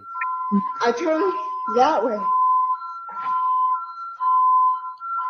Fuck. What's funny though is her partner in front of her just cleared the room. Like, what the hell, lady? Like, come on. Can you imagine? No, I can't. Home? Yeah. She would have killed someone. Yeah. It's scary. Insane. But like you said though, there are some men who absolutely shouldn't be a cop, shouldn't even be selling pencils. Oh guys, oh no. Hold on. What did I just see? Ugh. Do I want to watch this one? No. Anyways, let's go back. Anyway, AJ, you take care. All right, Eric. Appreciate you, Good man. seeing you guys. Have a good one. See ya. Yes, you are. Yeah. Hey, you gonna be behind that wheel? I'm gonna charge you with DUI. Understood? Well, I will park. No, you're not driving that car. You're not driving that car. Give her here an Uber. You're not driving that car. Call someone to come pick up the car, or Uber it out. But you cannot drive this car. Understood? You want to offer your ride? Huh? No, I can't offer you a ride. I'm working the detail here. So, and in the situation that's going on here, I'm a pet. So you're calling me a fucking pedophile because there's a fucking 17-year-old kid that you hit with your chest. I did not hit him with my chest. Hey, lower your voice, and we're gonna step over here. I was nowhere near him. Yeah, hey, I saw the video, ma'am. What did I tell? Show me what I did. You hit him. He's here. You're here. No. You walk up. You go like this, hit him, and then walk away. I did that. Okay. Hey, this is up for discussion. If you want to argue with them something about a refund over there, It's not about the refund. All right, you hit the kid I did with your not. chest. So that's battery. If your boyfriend's a cop or whatever, you know what battery is. I do. So that's battery. It's unwanted touch to somebody else who didn't want it. He did not want that touch. You touched him. He went and complained to the staff. All they want to do was get you out of there, and then they didn't even want you trespass. They just wanted you to get out of there, and then you can come back another day. I've been here since 2017. Okay, but that's what happened. So listen. So now you're not going to let me go home. You can't drive this car. This is my car, though. You are intoxicated.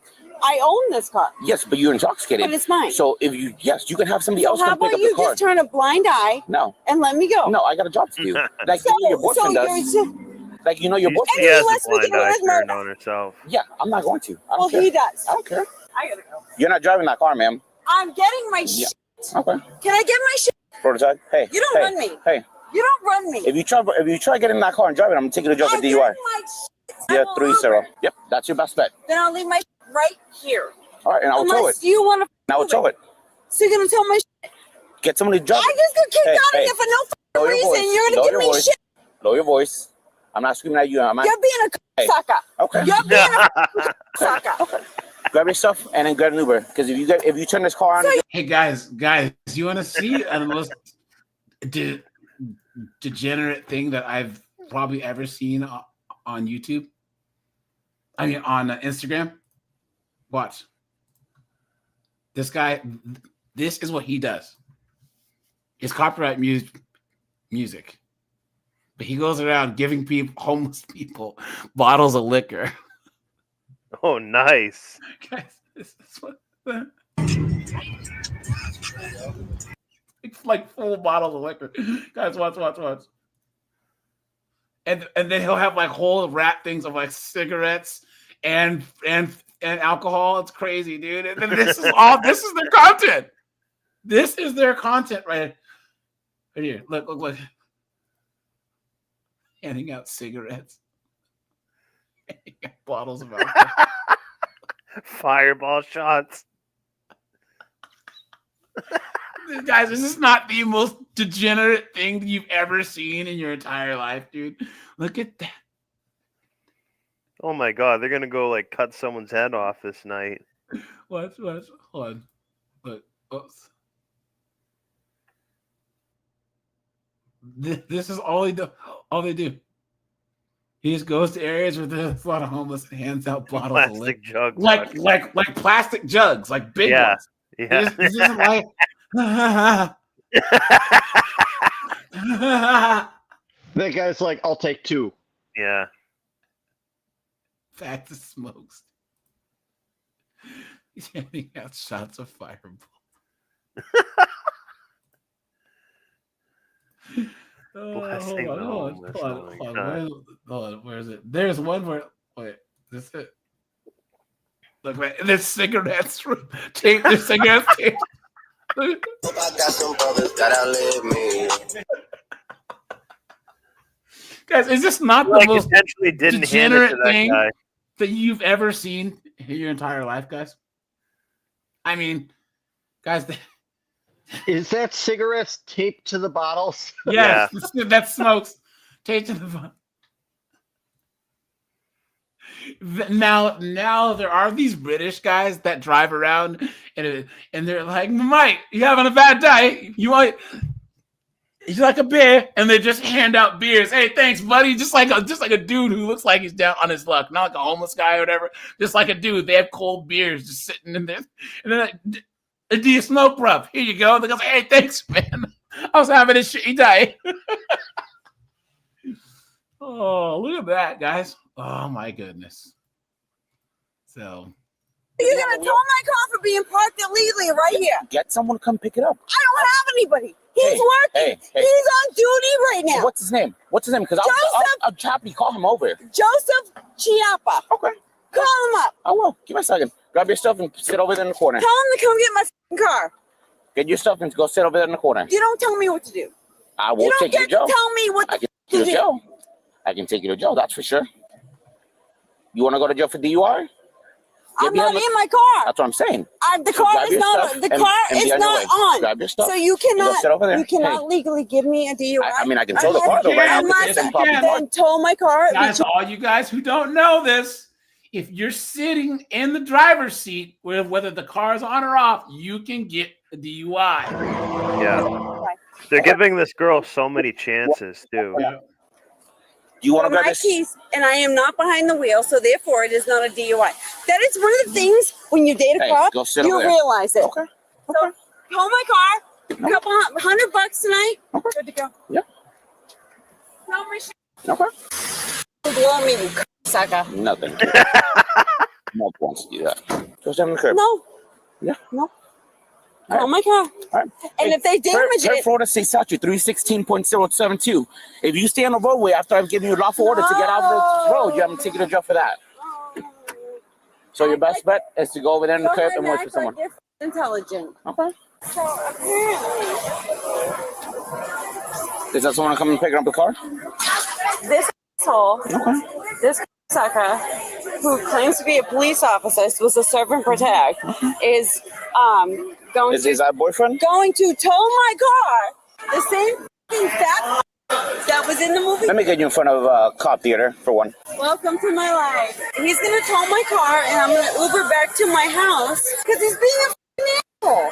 Apparently, he has no fucking respect for a fucking law, or maybe he's just arrogant. Oh, okay. You got your ID on you, ma'am? Nope. I need your ID. I don't have it. If you fail to provide me your ID, you're finna to identify yourself for law Oh, enforcement, you sir. can read me the law. Well, guess what? I'm gonna call 911 on you and get you for Hey. sexual harassment, you piece of shit. I got a camera right here. You're not free to go. You're not free to go. You're not free to go. You need to identify yourself Get because away it's from me. traffic infraction. Get away from me. Nope, you're not free Get to go. away from Go right me. there. Get away from me. Nope, I need you to identify yourself, ma'am, because if not, you're gonna go to jail You for. can believe this? I come to the movie theater and I'm getting harassed. Okay, I need your ID, ma'am. I need I don't your have ID. Your one. name. You don't have ID? All right, what's your name? Just tow my car and let me go. This piece of shit thinks he's fucking Johnny Law. He ain't shit. Okay, hey, I need you to identify yourself, ma'am. This is my car. Run my tag. Get my name. I need you to identify yourself. You need to be careful. I don't need to do shit for you because you're not being respectful You're right now. legally detained. You're not being respectful right Says now. someone who's screaming. You're not being respectful. Have I raised my I voice am at all not to in my you? car. You said you were towing my car. Yes, and this is a I traffic told infraction. you. Since you I were the one who left told it here, you. you're the one getting the ticket. And I told you to tow my car. Yeah, and I will Uber the home. Yeah, and I need your ID. Imagine hearing this voice, guys. You work a long day and you come home to this. For what? Yeah. Oh, here we go. What do you root there? Yeah. And I shot this car. Fair enough. No, Hey, no, hey. no, don't touch me.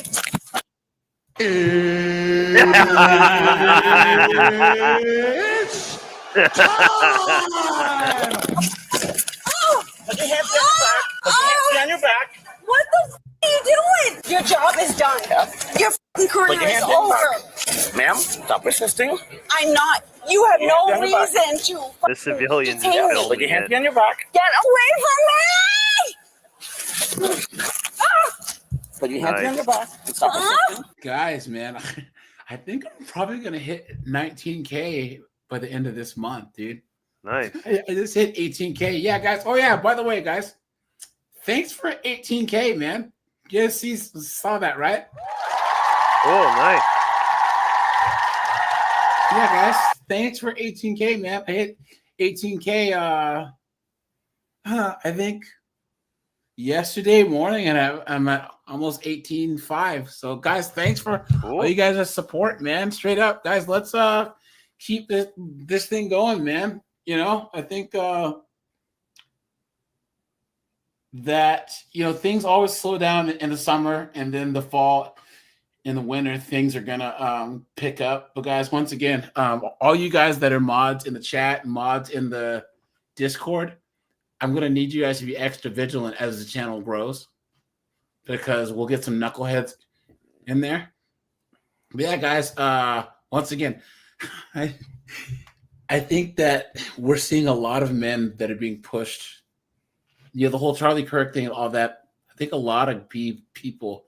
A lot of guys were kind of like upset and looking for content to like help them deal with it. And that's when red pill content really, really comes in. You know what I'm saying? That's when guys really look to the internet and be like, am I the only one thinking this? And then they come across content like mine and they're like, wait a minute, I'm not the only one out here thinking this. So yeah. That's a good goal, guys. Let's try to hit 20K before Thanksgiving. Yeah, good goal there, guys. I also think that the best recruiting tool that you have going for you, AJ, is just the identity politics nonsense that the left plays.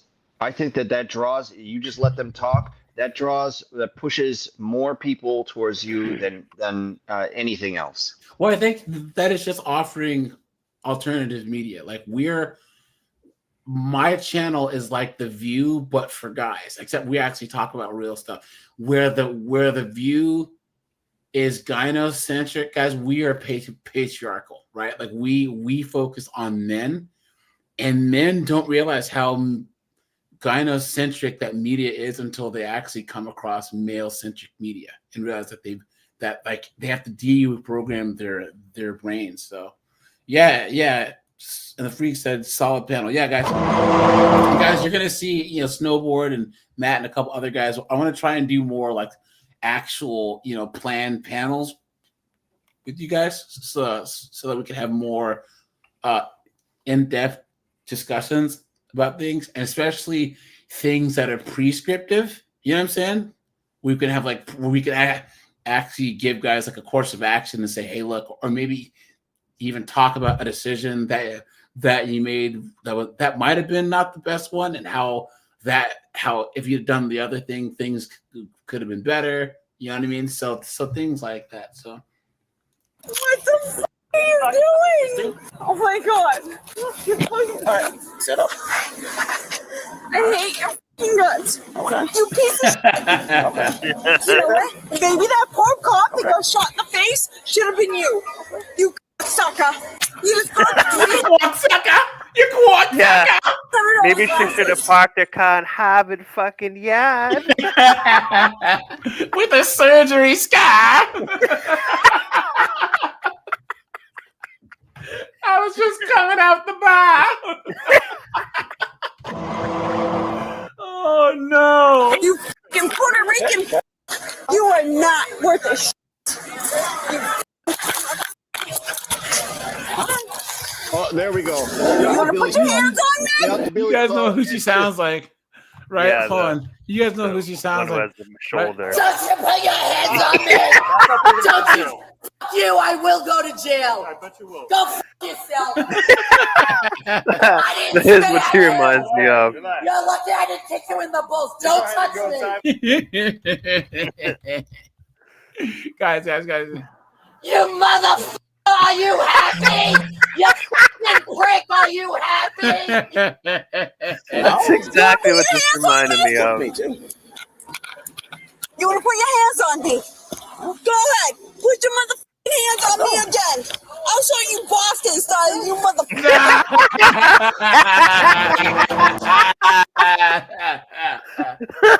Look at how he spelled it. MOTHAMUCK -AH. Oh, guys, did you see? Hold on. In theater gets beat up. Do you see this, guys? Videos.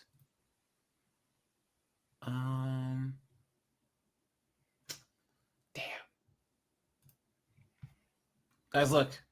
Hold on. Where is it? Damn it. Look at this, guys. Look. Look at this. So they were watching this anime movie in the theater. Dude stands up and just starts peeing in the theater, and it gets on two of the guys. Imagine you're just sitting there, and all of a sudden, dude starts peeing on you. So these two dudes started wailing on him. Look at that.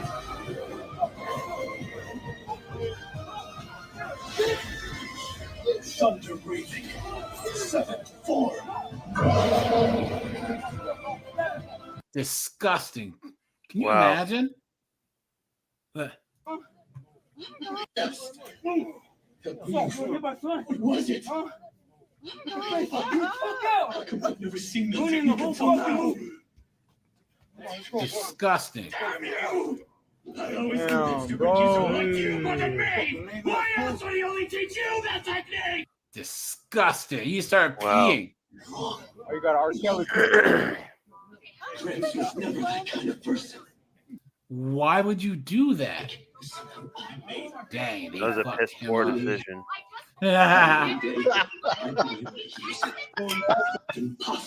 Dude, he's still out. He's probably. What party do you think he voted for? Yeah, he probably can't vote. Guys, felons can't vote. What are you talking about? So. But all right, you guys, I'm gonna shut this bad boy down. Guys, I think that there's gonna be one big shift towards the right. I think a lot of people in general just have had it, right? Charlie Kirk's death is really, really indicative of I think people were in fatigue when it comes to like the woke and the left, but now it's anger, and people just aren't having it. You're not going to see people turn the cheek anymore. Well, there's a line in the sand now that basically has occurred. And it's got some morals to it, and some people feel a little like guilt and shame. They're like, "Geez, do I really want to stand with people who are gonna be this petty and sick?" So it's actually a really like good thing in a way. Yeah. I don't want it wasn't good for Charlie, but everything he could have wanted to happen is probably going to happen. The craziest part about it is, guys, I've been watching clips of Charlie Kirk and watching him now since 2016. Yeah, it's just weird that he's gone, because like he wasn't an actor playing roles; he was himself, from what we can see. So, guys, any and all like social media people, once they're gone, it's odd. You know what I'm saying? It's like someone that you kind of knew is gone. It's just very strange. Whereas like movie stars die, athletes die, but you don't have as much of a kind of quasi parasocial connection with them as you do with like a social media person, because they're a lot more accessible. Yeah. So. Well, and I also think that the people with social media, they're also a lot more real. Yeah, that's true. It's very true. Well, some of the time, yeah. But all right, guys, I'm gonna shut this bad boy down. I appreciate you guys. Yeah, guys, I'll be live Tuesday, and I'll probably do a daytime live on Wednesday. But all right, guys, appreciate you. Take it easy, guys. Have a good night. Yeah.